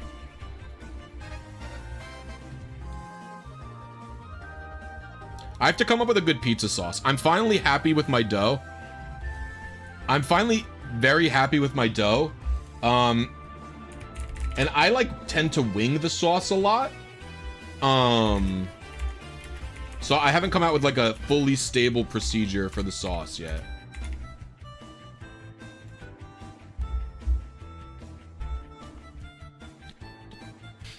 White sauce is fine. The true tech to pizza, the secret true sauce for pizza is pesto on pizza. That's what you want. That's the secret tech. If you're not going to use red sauce on pizza, try pesto.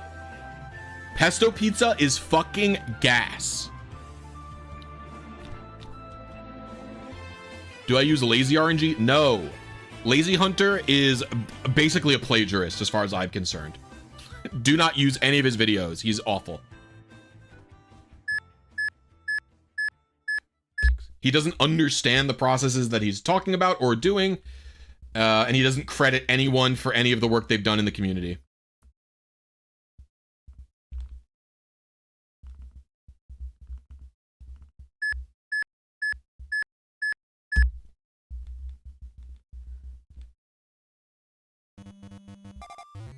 Do I grow my own basil for pesto? Yes, or for pizza? Wait, did you say pesto or pizza? You said pesto. I grow my own basil for a lot of different things. But yes, I have fresh basil in my front little, we have like a, like an outside planter with herbs. We have 2 rosemary, 1 basil, thyme, and spinach in like a little front little planter in the front of our house.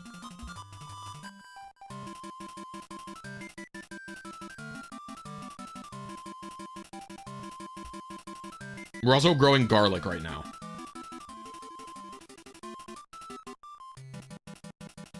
Do you get the sauce to not absorb into the dough while it's cooking? What do you mean absorb into it?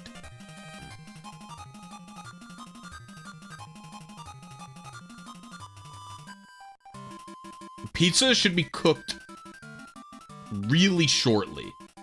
So I've never had that problem. How long do you bake your pizza?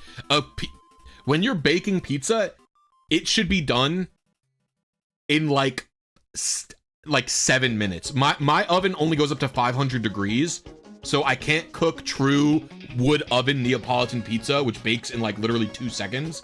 Literally like 2 minutes will bake. My oven can bake pizza in about 7 minutes.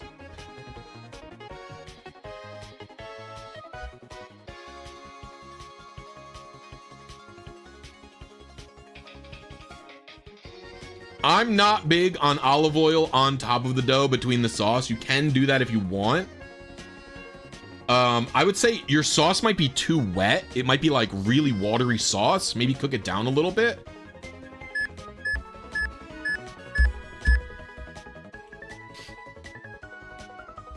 You have to crank your oven basically up to max temperature. If you're baking pizza, your oven should literally be at cap. It should be at like 500 or 550 on top of a pizza stone. I use a pizza stone. I think pizza stones are great. They get you really, really good quality pizza. They get you really, really good quality pizza. A pizza stone is easily the biggest upgrade you can do for your pizza. I would say bar none.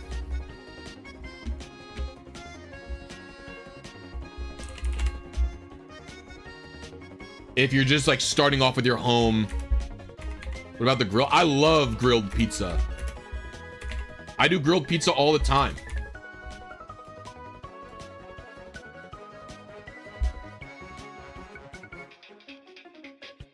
I'm like skewing late again. All right, I'm gonna try and lock in.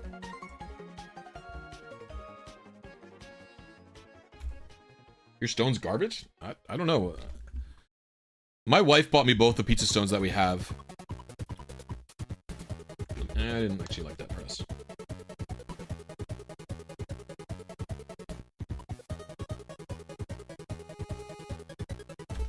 There we go.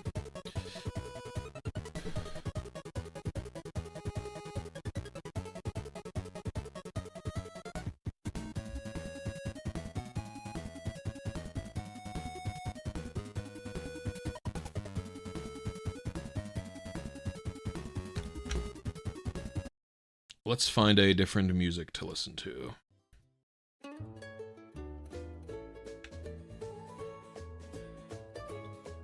I believe my pizza stone is concrete and ceramic. Or I think my pizza stone is ceramic. I think I use a ceramic pizza stone.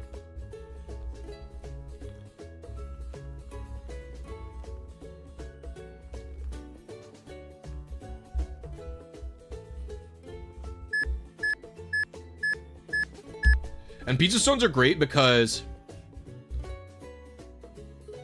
you can bake other stuff on top of them. Pizza steel? A pizza steel will definitely be worse than a stone. I guarantee you it'll be worse.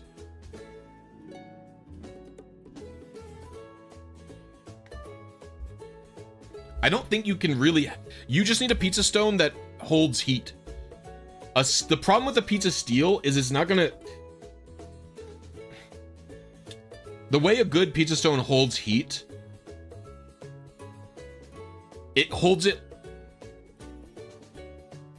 for longer than steel, and it like... The way the transfer is also better.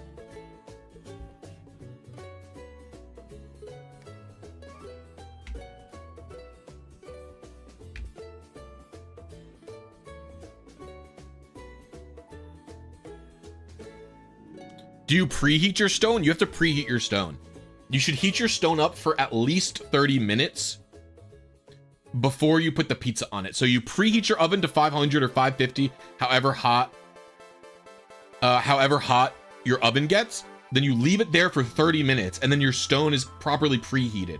You can leave it even for longer if you have the time.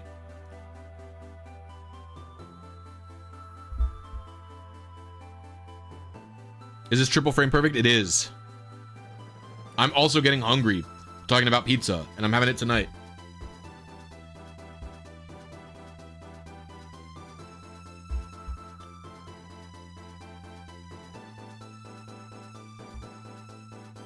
I definitely like metal pizza peels more than I like wood pizza peels, though. I have problem with my wooden pizza peel.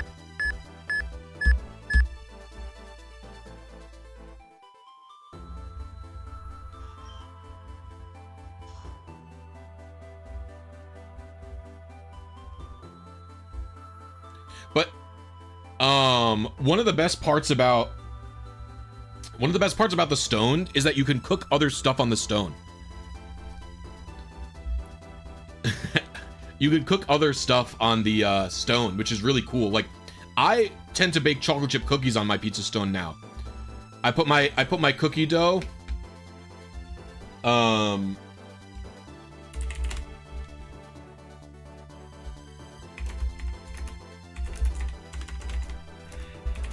I put my cookie dough on parchment paper, and I put my parchment paper in the oven on top of the stone. That's one seed early, one advance early. If I'm making one big ass cookie, oops. If I make one big ass cookie, I just do that in a cast iron. It'll cook more evenly because the sides of the cast iron will heat up, and that'll also cook the sides of the cookie, which is good. But when I'm baking cookies on a pizza stone, I do it, I slide them in on the pizza peel, on top of the stone itself. It gives them a nice crispy bottom. And it cooks the cookies a little bit more evenly.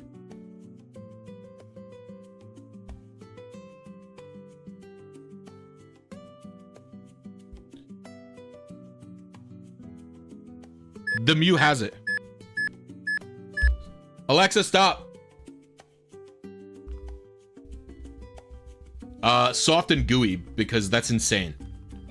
You want like some crisp on the outside, and then you want them gooey otherwise.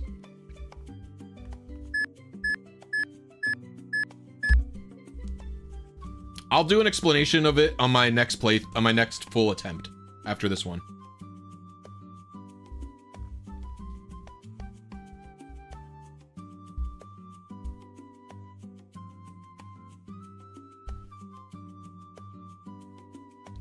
Crunchy cookies enjoyers, I can never be friends with a crunchy cookie enjoyer, to be honest with you. You people have problems.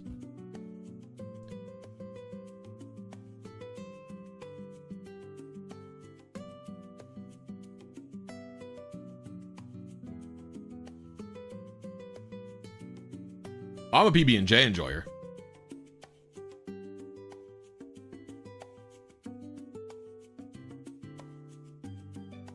I do find it funny, Northy.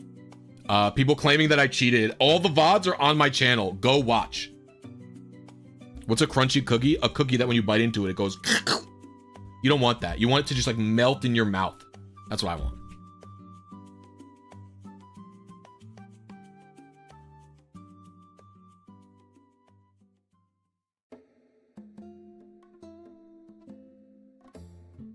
What up, Topaz?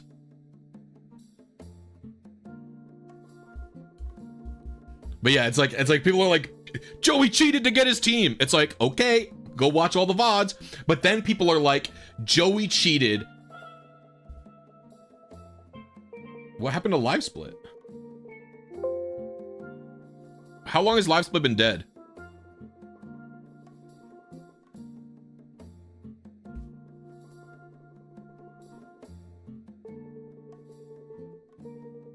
Like really recently. It died like 10 seconds ago, actually.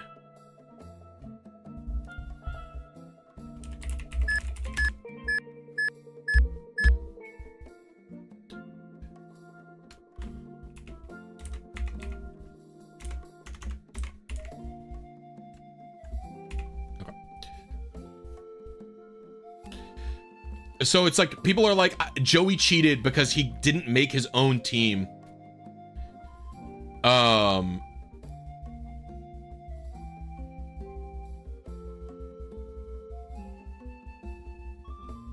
He cheated.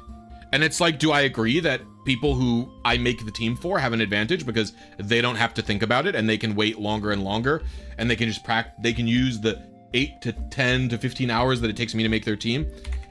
They can use that to practice. Of course they have an advantage, but the problem is you can't complain about trading in the rule set, brother. Trading is allowed in the rules. So you complaining about the fact that he got his whole team traded to him is so silly. It's allowed. It's in the rules, bro. We were on seed 4 early. Okay. I am gonna actually have to. I'm gonna have to take a brief pause to do pizza stuff as we were just talking about it. So I'll be back momentarily. Don't go anywhere. Stay tuned. Blah blah blah. All that good shit.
I also have to feed the kittens.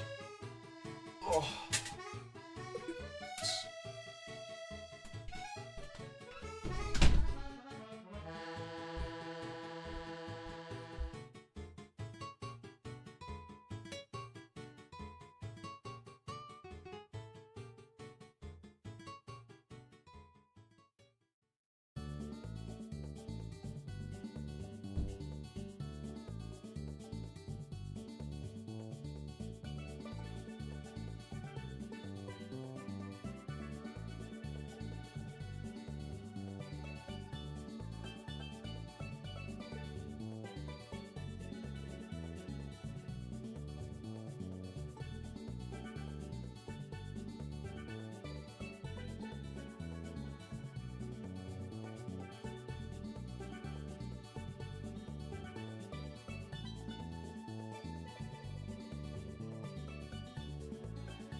Whoa! Oh boy. No, no, no. Food will go down post medicining. Oh, alright. Sure.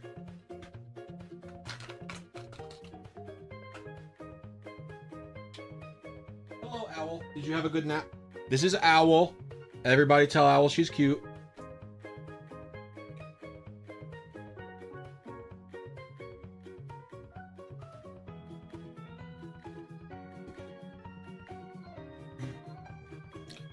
This is Raven. Tell Raven that she's cute.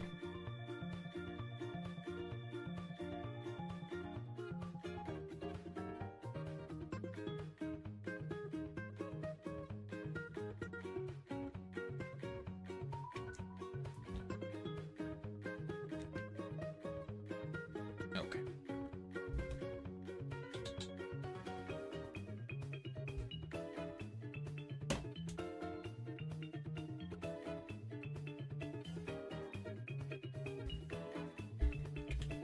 They're eating. All right. Time to continue.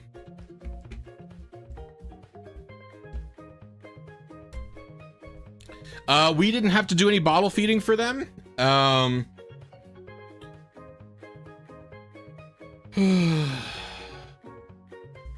We didn't have to do any bottle feeding for them personally. But they are... Oh no. They're considered weaning.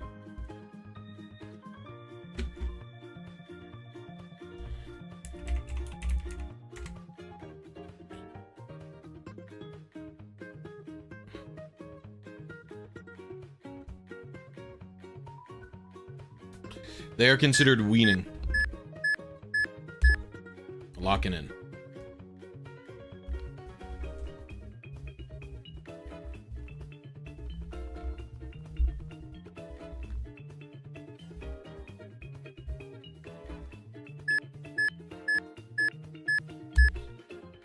Okay. Yeah, we're doing, we're fostering for the Humane Society.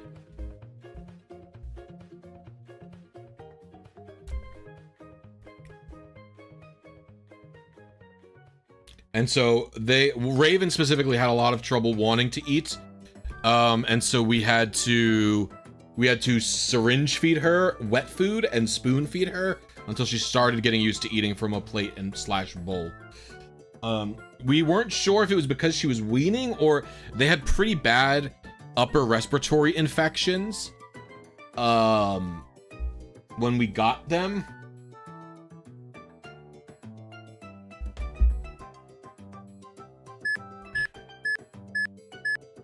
They had pretty bad upper respiratory infections when we got them, so we were thinking that, like, because she was so stuffy, she didn't like leaning over to eat.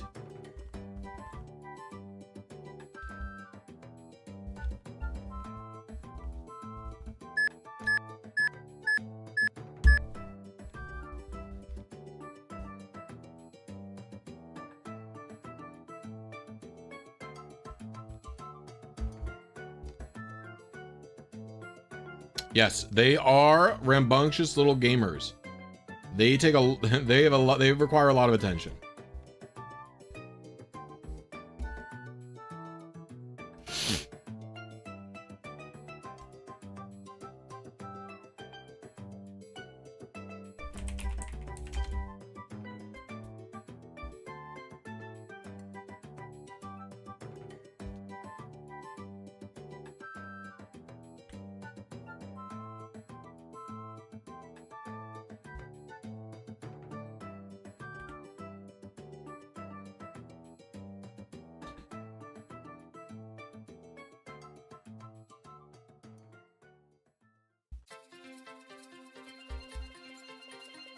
All right, let's focus up, focus up, focus up, focus up.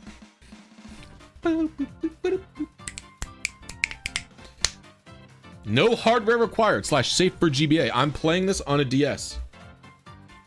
No additional hardware is required. The only additional hardware I have is a capture card, which is for your convenience. Otherwise, you guys would be looking at an ugly camera pointed at a screen.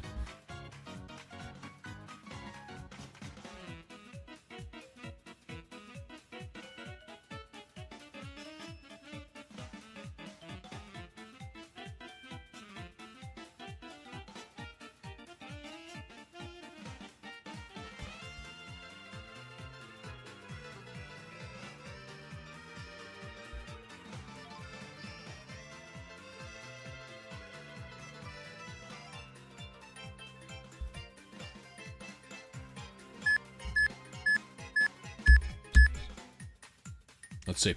We're locked in. Yeah. That's all right.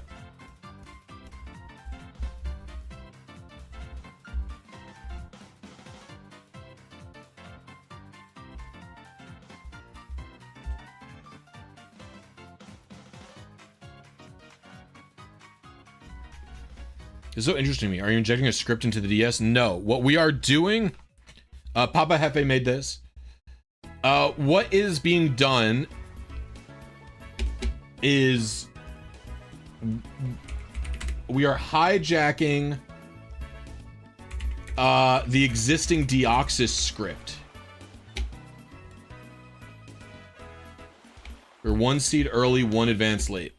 We're close. We're close. All right. The full explanation will occur now. So, what's happening here is, first, I'm doing a typical Fire and Leaf Green RNG manip, which is where you boot the game at the same time as you start Eon Timer, and you wait for this counter to count down. The reason you can't touch anything, you have to watch the whole intro, is because the way the seeding works, any input you do can affect what the seed will become. So the way to make it the most consistent possible seeding,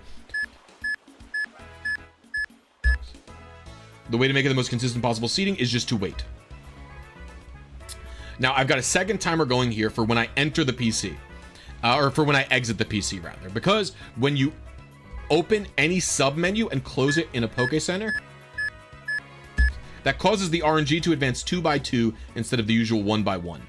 Now, swapping those 2 Pokemon, that was me swapping a Ditto with a Glitch Pokemon, that put this Berryman's script here, and it also put the index for the species of Mew into the variable 9. Talking to that guy swaps variable 9 into variable 4, and variable 4 is what species the Deoxys script uses to identify, hey, a Deoxys goes here. And what we've done now is the Deoxys script is attached, the Deoxys for Birth Island is attached to this bookshelf. And when I talk to this bookshelf, a Mew will spawn.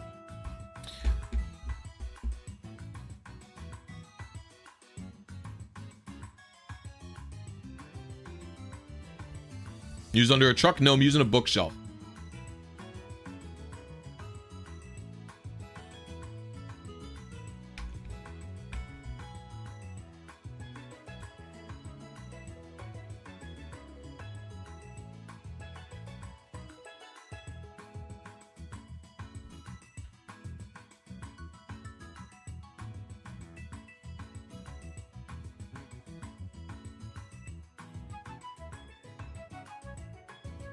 on the bookshelf in Cinnabar. Jeff needed a specific amount of NPCs because he could only change. He needs to change 2 NPCs and he couldn't figure out. What was his problem? I don't know what the problem was the registers or what, but it was difficult for him to change 2 NPCs. And so this is the only place that had enough NPCs for him to do 2.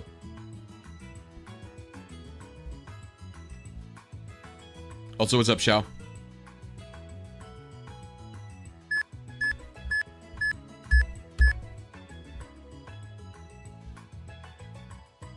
This requires Fire and Leaf Green Ace. Yes, but Fire and Leaf Green Ace is probably the easiest one to execute now. It's even easier than Emeralds. Somehow.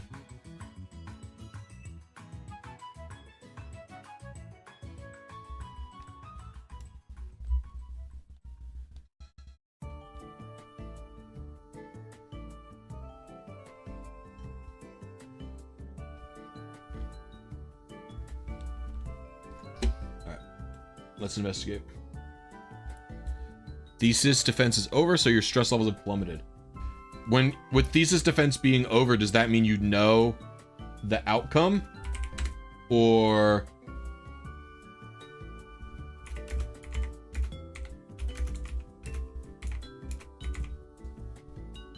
it's just the act of doing it was stressful? Nice, nice. Well, I will say congratulations preemptively, I guess. And regardless, I'm glad stress levels are down. That's always good, no matter what.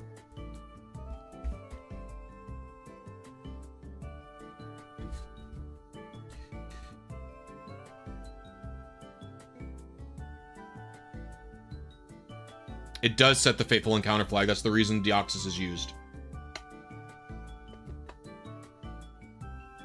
Dr. Shao incoming.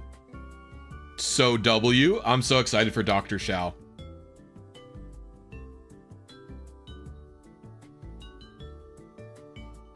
There's not a video on this already. That last seed was late. I'm actually gonna... I am skewing late a bit.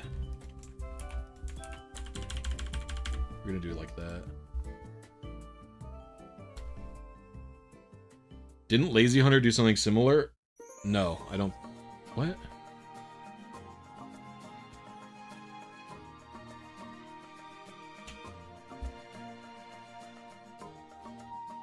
Lazy Hunter is a loser thief who doesn't credit people, so don't watch his videos. I don't like him. He also gets things wrong all the time. Implementing quantum algorithms on arrays of cesium atom qubits. So W.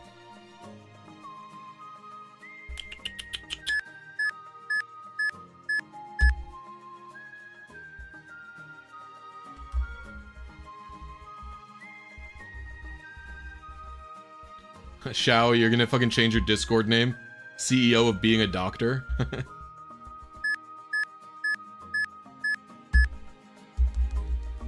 the doctor of method 3? Is that what it is?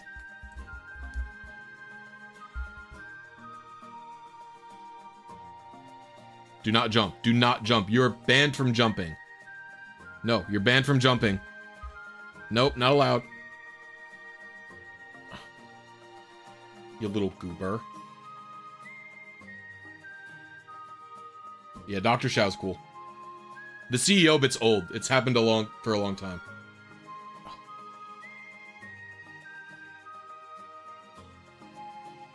She likes when I scratch her like this.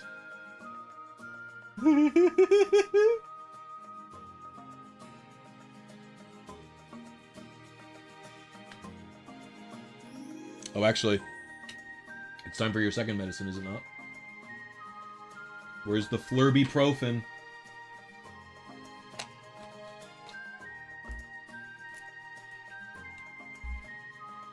You need your Flurby-profen.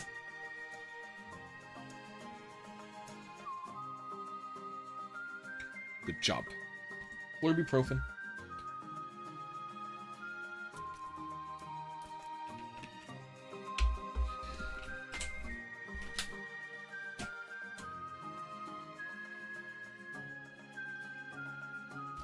Now Owl needs her Flurbyprofen.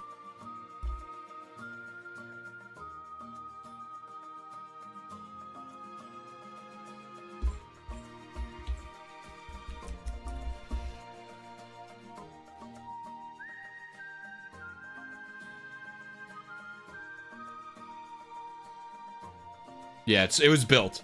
Listen.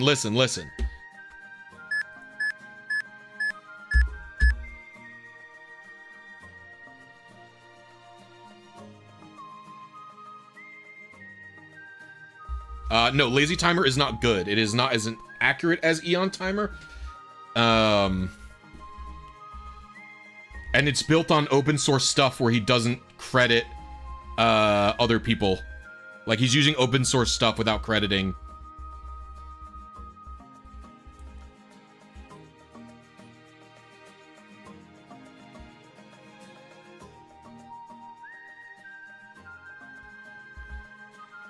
How can a timer be less accurate?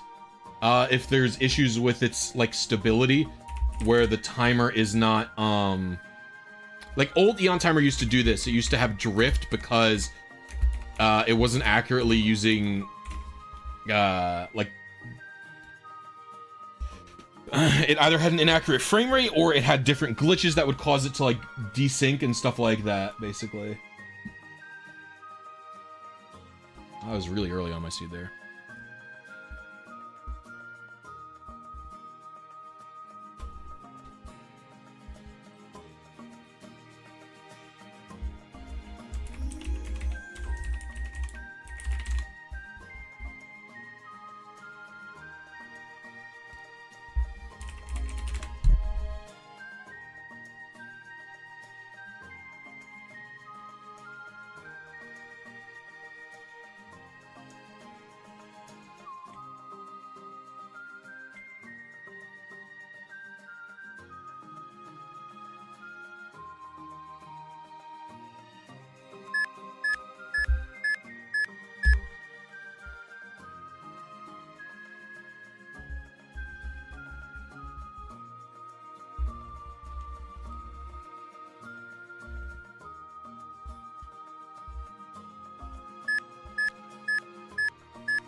Both the Eon Timer 1.6 and 2.0 had that problem.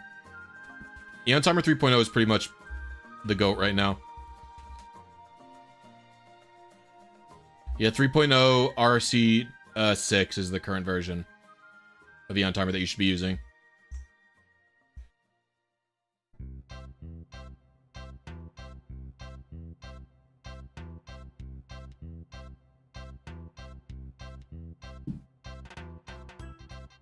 Retreat.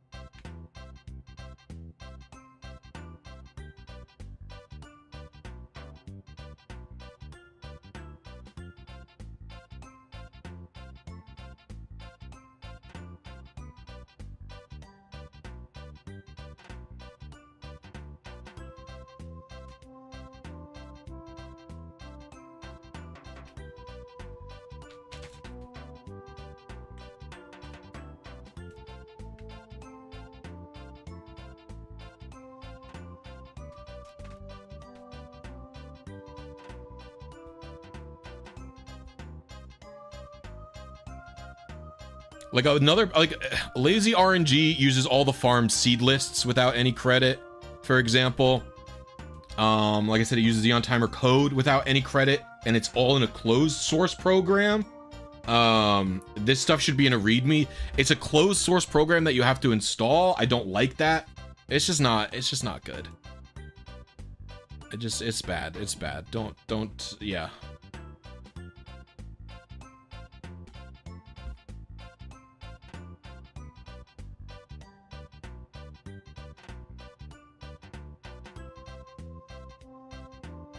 Well, it's not even content. It's the same people who like make videos on the stuff that Anubis researches, and then like don't credit her at all. It's like that's what he's doing basically.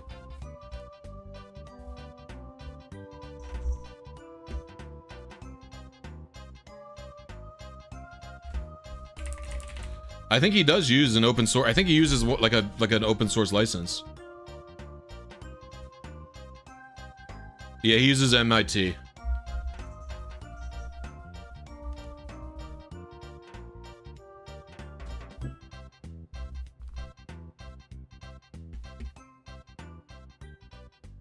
I just pinned all the RNG apps are just pinned to my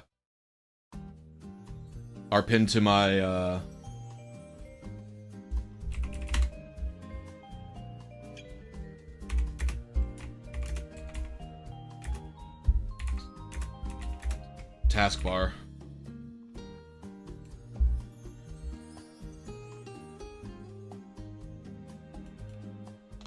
I don't know.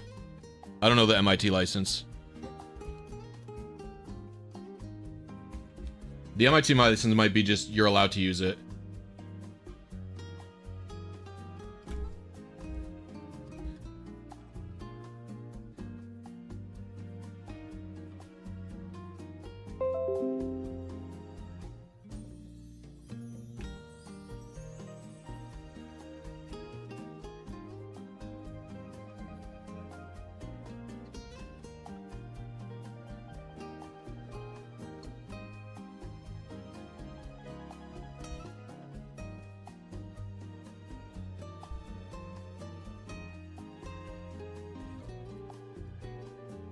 Yeah, well, he didn't do that.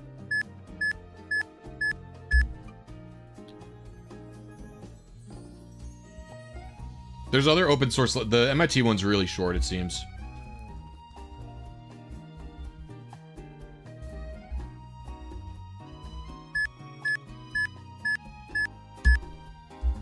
Yeah, Ayanami Ray made in my Discord is the one who made it. It's just available for download in my Discord. I don't know if she publishes them anywhere else.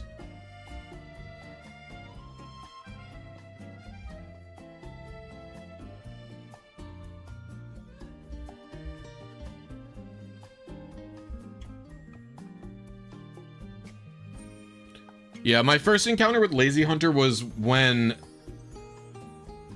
someone was like using a spreadsheet to replicate the function of seed to time. And I was like, why are you doing this? Seed to time lets you see the delays above and below you. And they were like, it's in Lazy Hunter's video. And I was like, what? And I looked at the video and he like he uses seed to time to generate one seed, copies and pastes it, and then increments it. And then increments it in a Google sheet. And I was like, this is just a function of seed to time. What the hell? And I was like, interesting. I don't understand. No, this is just a tie-dye shirt my wife made. It's supposed to be Totodile, actually. The back is like red. I don't know if you guys can see it good. The back is like red as Totodile's ridge.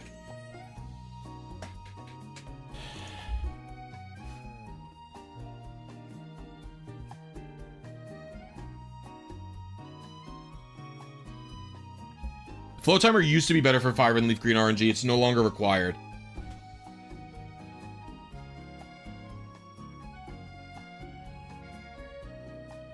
He's also using some of my code in Lazy RNG.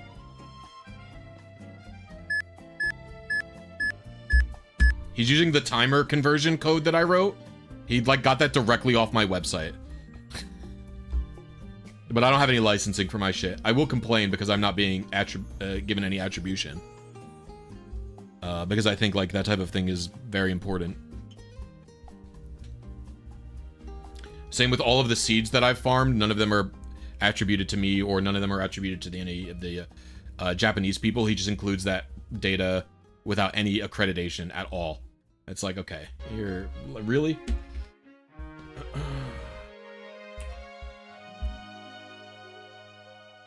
Yeah, I use this to get the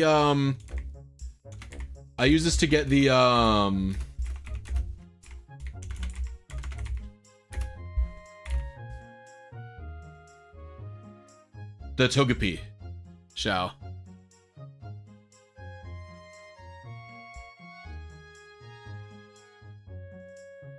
I was 3 advances early. If you don't have a license, it's presumed. Well, they're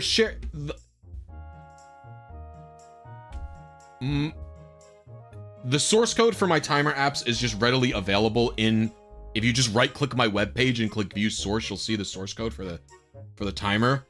And then for the seed lists, they are explicitly meant to be publicly shared information. It's a public spreadsheet. Other people are presumed to be able to view. That's the whole reason for farming them. But like, none of them say, don't share this, don't use this data for yourself. None of them say that. But like, if you go to the 10 lines, right? All of this information is here. Because it's just inherently wrong. Well, I think it is anyway. To use information gathered by others and not give them any credit, basically, I think.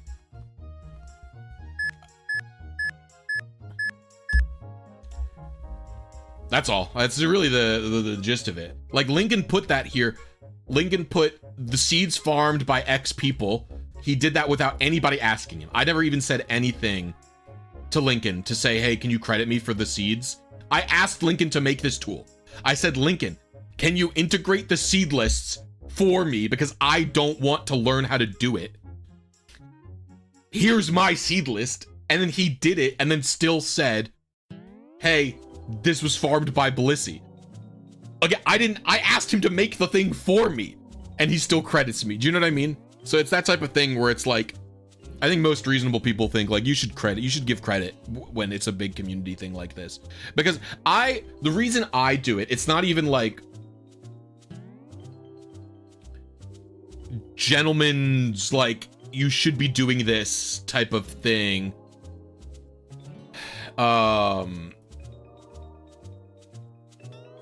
Yeah, Xiao's name is on there, even though the functionality has expanded well past the original 10 lines. It's true. For me, it's like, whenever I make stuff, whenever I make an RNG tool or a timer app, the name 10 Lions came from the fact that I asked for the feature that 10 Lines provided. I believe I was saying this would be a good, I believe this is the origin of it.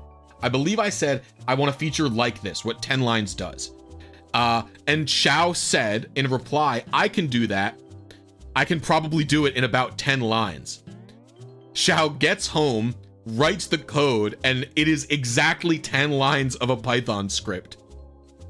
Literally 10 lines, exactly 10 lines. And that's where the name came from. Oh, I missed the button. I believe that's the full origin of it. It's in my, the messages are in my Discord still.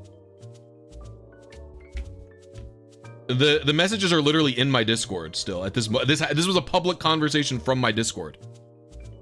It might even be pinned. The old one might be pinned still. I don't know if I removed it. I probably did remove it. Yeah, it's removed. Oh, maybe the Fire and Leaf Green section was maybe born at this point. No. I think someone removed it. Oh, I can't. Oh, I fucked up. What's aim send? What's aim? Oh, he's just consoling me.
Lock-in mode, lock-in.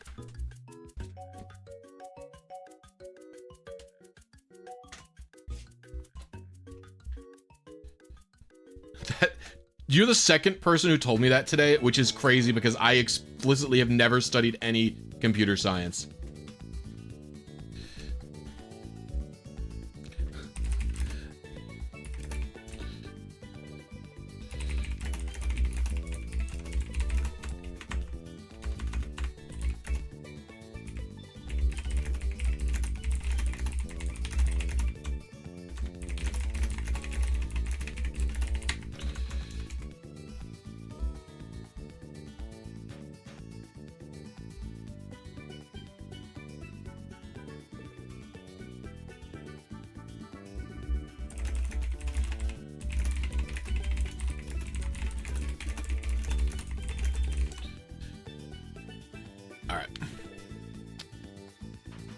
I think the fact that I haven't taken a class is different from not having studied. I guess I would say I haven't studied computer science in like any formal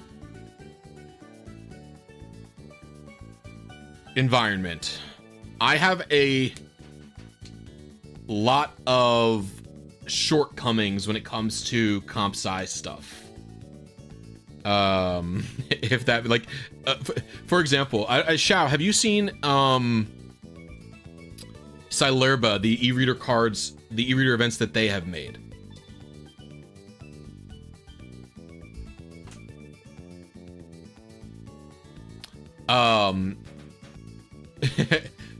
So Silerba has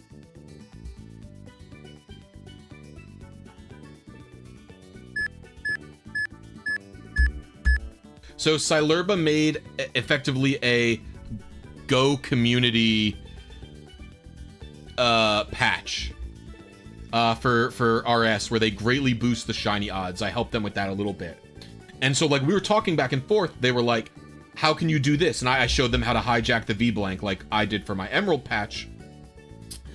And stuff like that. And he goes, hold on, my brain's short-circuiting. So I showed them how to hijack the V blank stuff, and they were like talking about the multiple revisions that Ruby and Sapphire has. And they were like, what a pain in the ass to do all these multi-revisions. And I was like, yeah, it sucks. And like my dev environment for the e-reader cards is literally like, it is the folder of the e-reader decomp. It's the folder of the e-reader decomp. I code in Notepad++ using the original makefile from that e-reader decomp.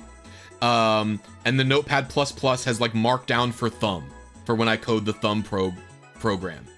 Silerba has it set up in, I don't even think it might be VS Code, but I think it's Visual Studio, and they can multiply, they can literally compile to like all 10 versions, like, or not all, they can compile, or they can, their makefile accounts for setting up for every single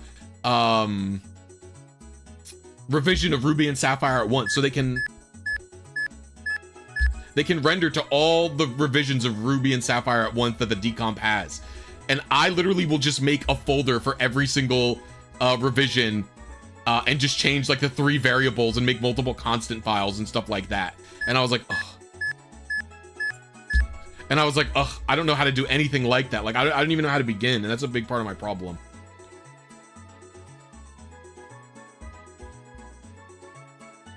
I literally don't know anything about makefiles. I have no concept of how they work.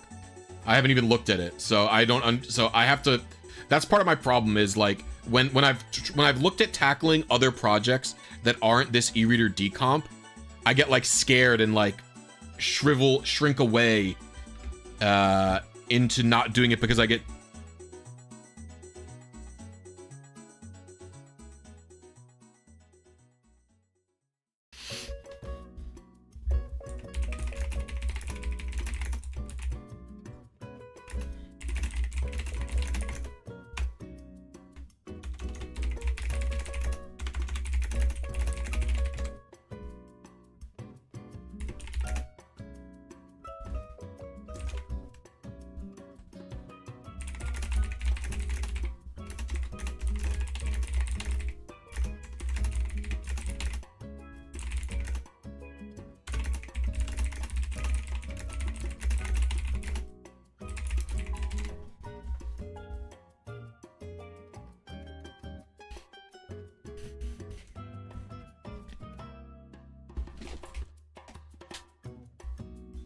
These kittens are being menaces.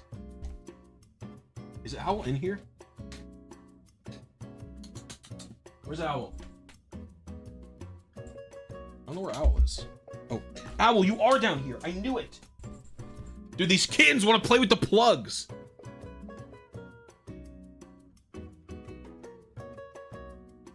Why?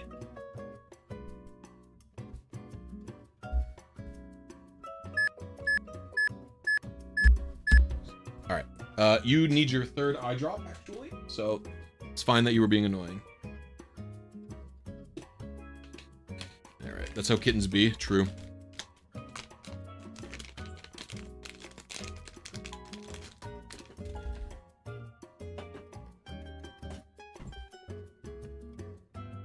They just knocked something over.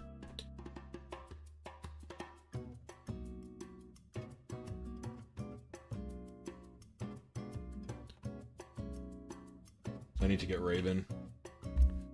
All right, let's lock in. Yeah, so like I've been wanting to do other non-GBA projects. It's actually really funny. I've always had Shao as a support structure for when I do any of my GBA projects until I finally, on my last few projects, I really haven't.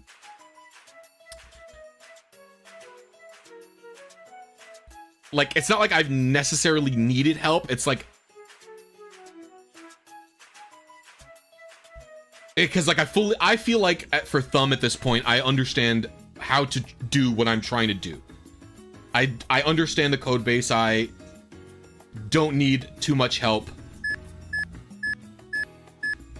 I'll like DM him and Riley if I'm like stuck. I'm like, guys, I'm out of ideas. Like, what do you guys think of this problem? Like,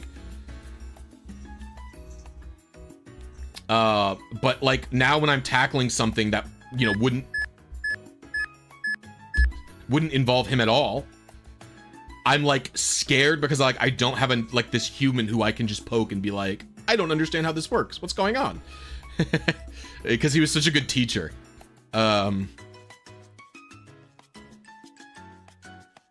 So I get nervous, but I'm doing my best. Oh.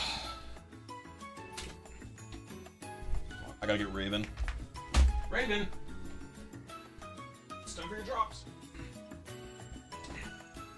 It's Raven again. Beep. She's gotta get her,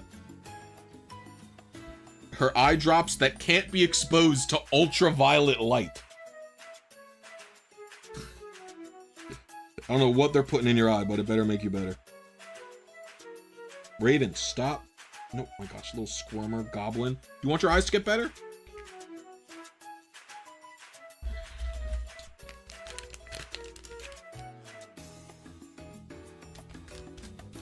It should not be a problem when you're indoors. Well, like there's a window here, so I make sure to put it like under the desk. Look at her. Isn't she the saddest little cutie? You sad? Are you sad little cutie?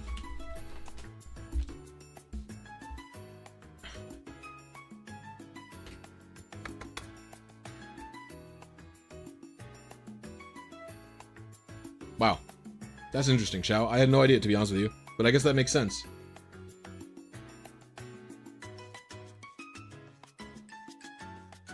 Oh, she's purring.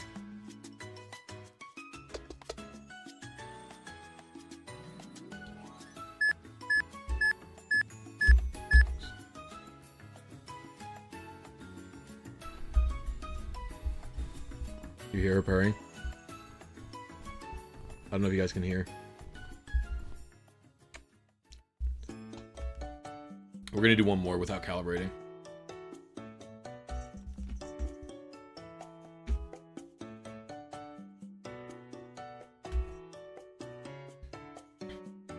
What do you mean, update of Shiny Celebi? My Shiny Celebi event was like 2 years ago at this point, which is crazy to think about.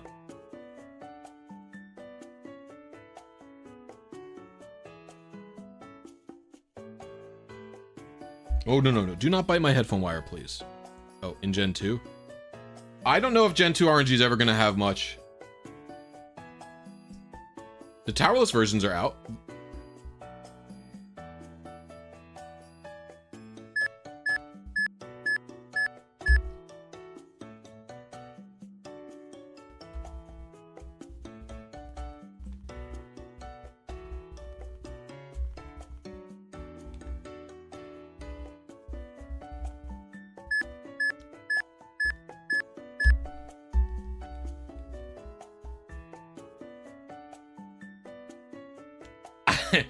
There is like an insane amount of cat activity going on my feet.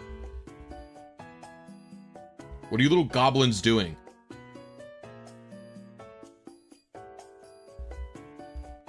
Okay. Who's that? Eagle?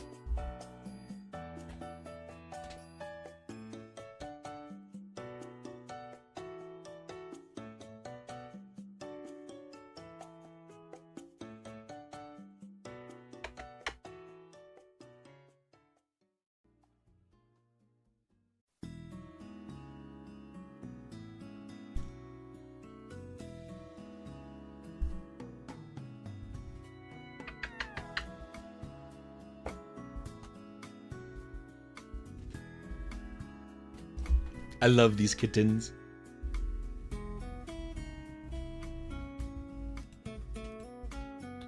These are good kitten. They make me happy. Cuteness overload indeed. Wish you weren't allergic to cats. I'm a skill issue. Well, it depends. How allergic are you? Do you actually go into like anaphylactic shock? Because there are techniques to help you. I have 3. There's a 3rd one over here. We're fostering. You get hives and can't breathe. Okay, that's pretty bad. That's pretty bad.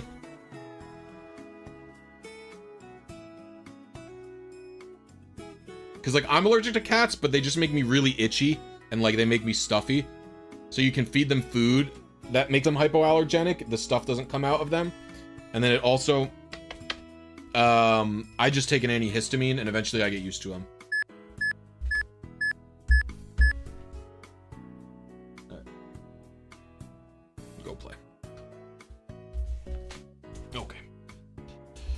Whew.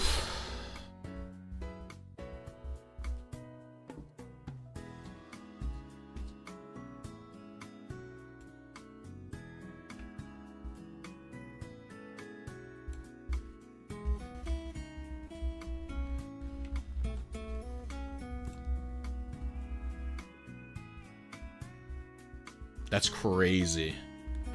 I've never heard of such severe cat allergies, but it makes sense that I just hit the same one. No.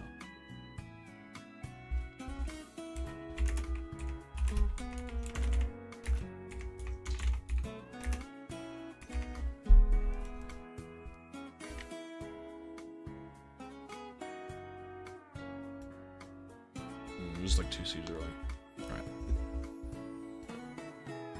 Alright. We're gonna do at least one more attempt. None of your siblings are allergic. That's crazy.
This is such a funny code, man.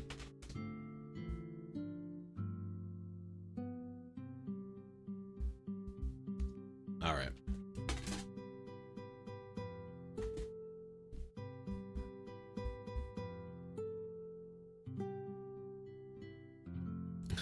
The cat allergies usually comes from like their dandruff and stuff. One great thing about life is that sometimes there's a cat. Preach, Brendan. Because when you exit the piece, so whenever you reload the map in a Pokemon Center in Fire Red and Leaf Green only, it doesn't have an Emerald, it doesn't have in Ruby and Sapphire. The game is checking to see if you're in a wireless mode or not, and for some reason it performs that check whenever you reload the map in the Poke Center.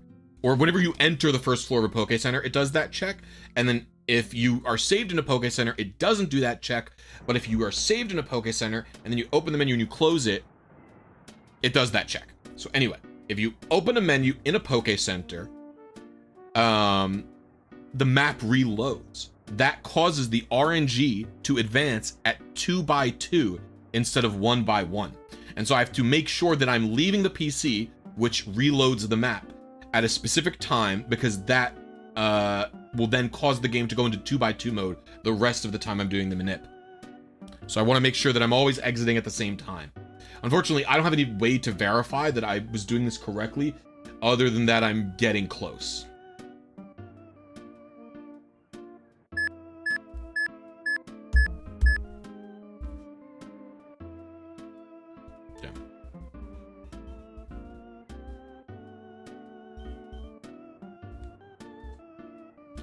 This damn thing causes so much confusion in Emerald with the e-reader. Oh my gosh, and it had nothing to do with the problem. It had nothing to do with the problem, which is the most insane part. We were like, why is this being set? What's happening?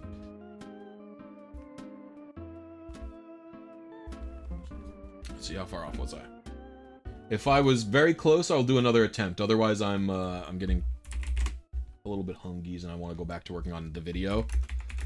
I just wanted to commit to streaming twice this week just to try and get better at working at 2 different things at once. That was 1 seed, like 5 early. Yeah.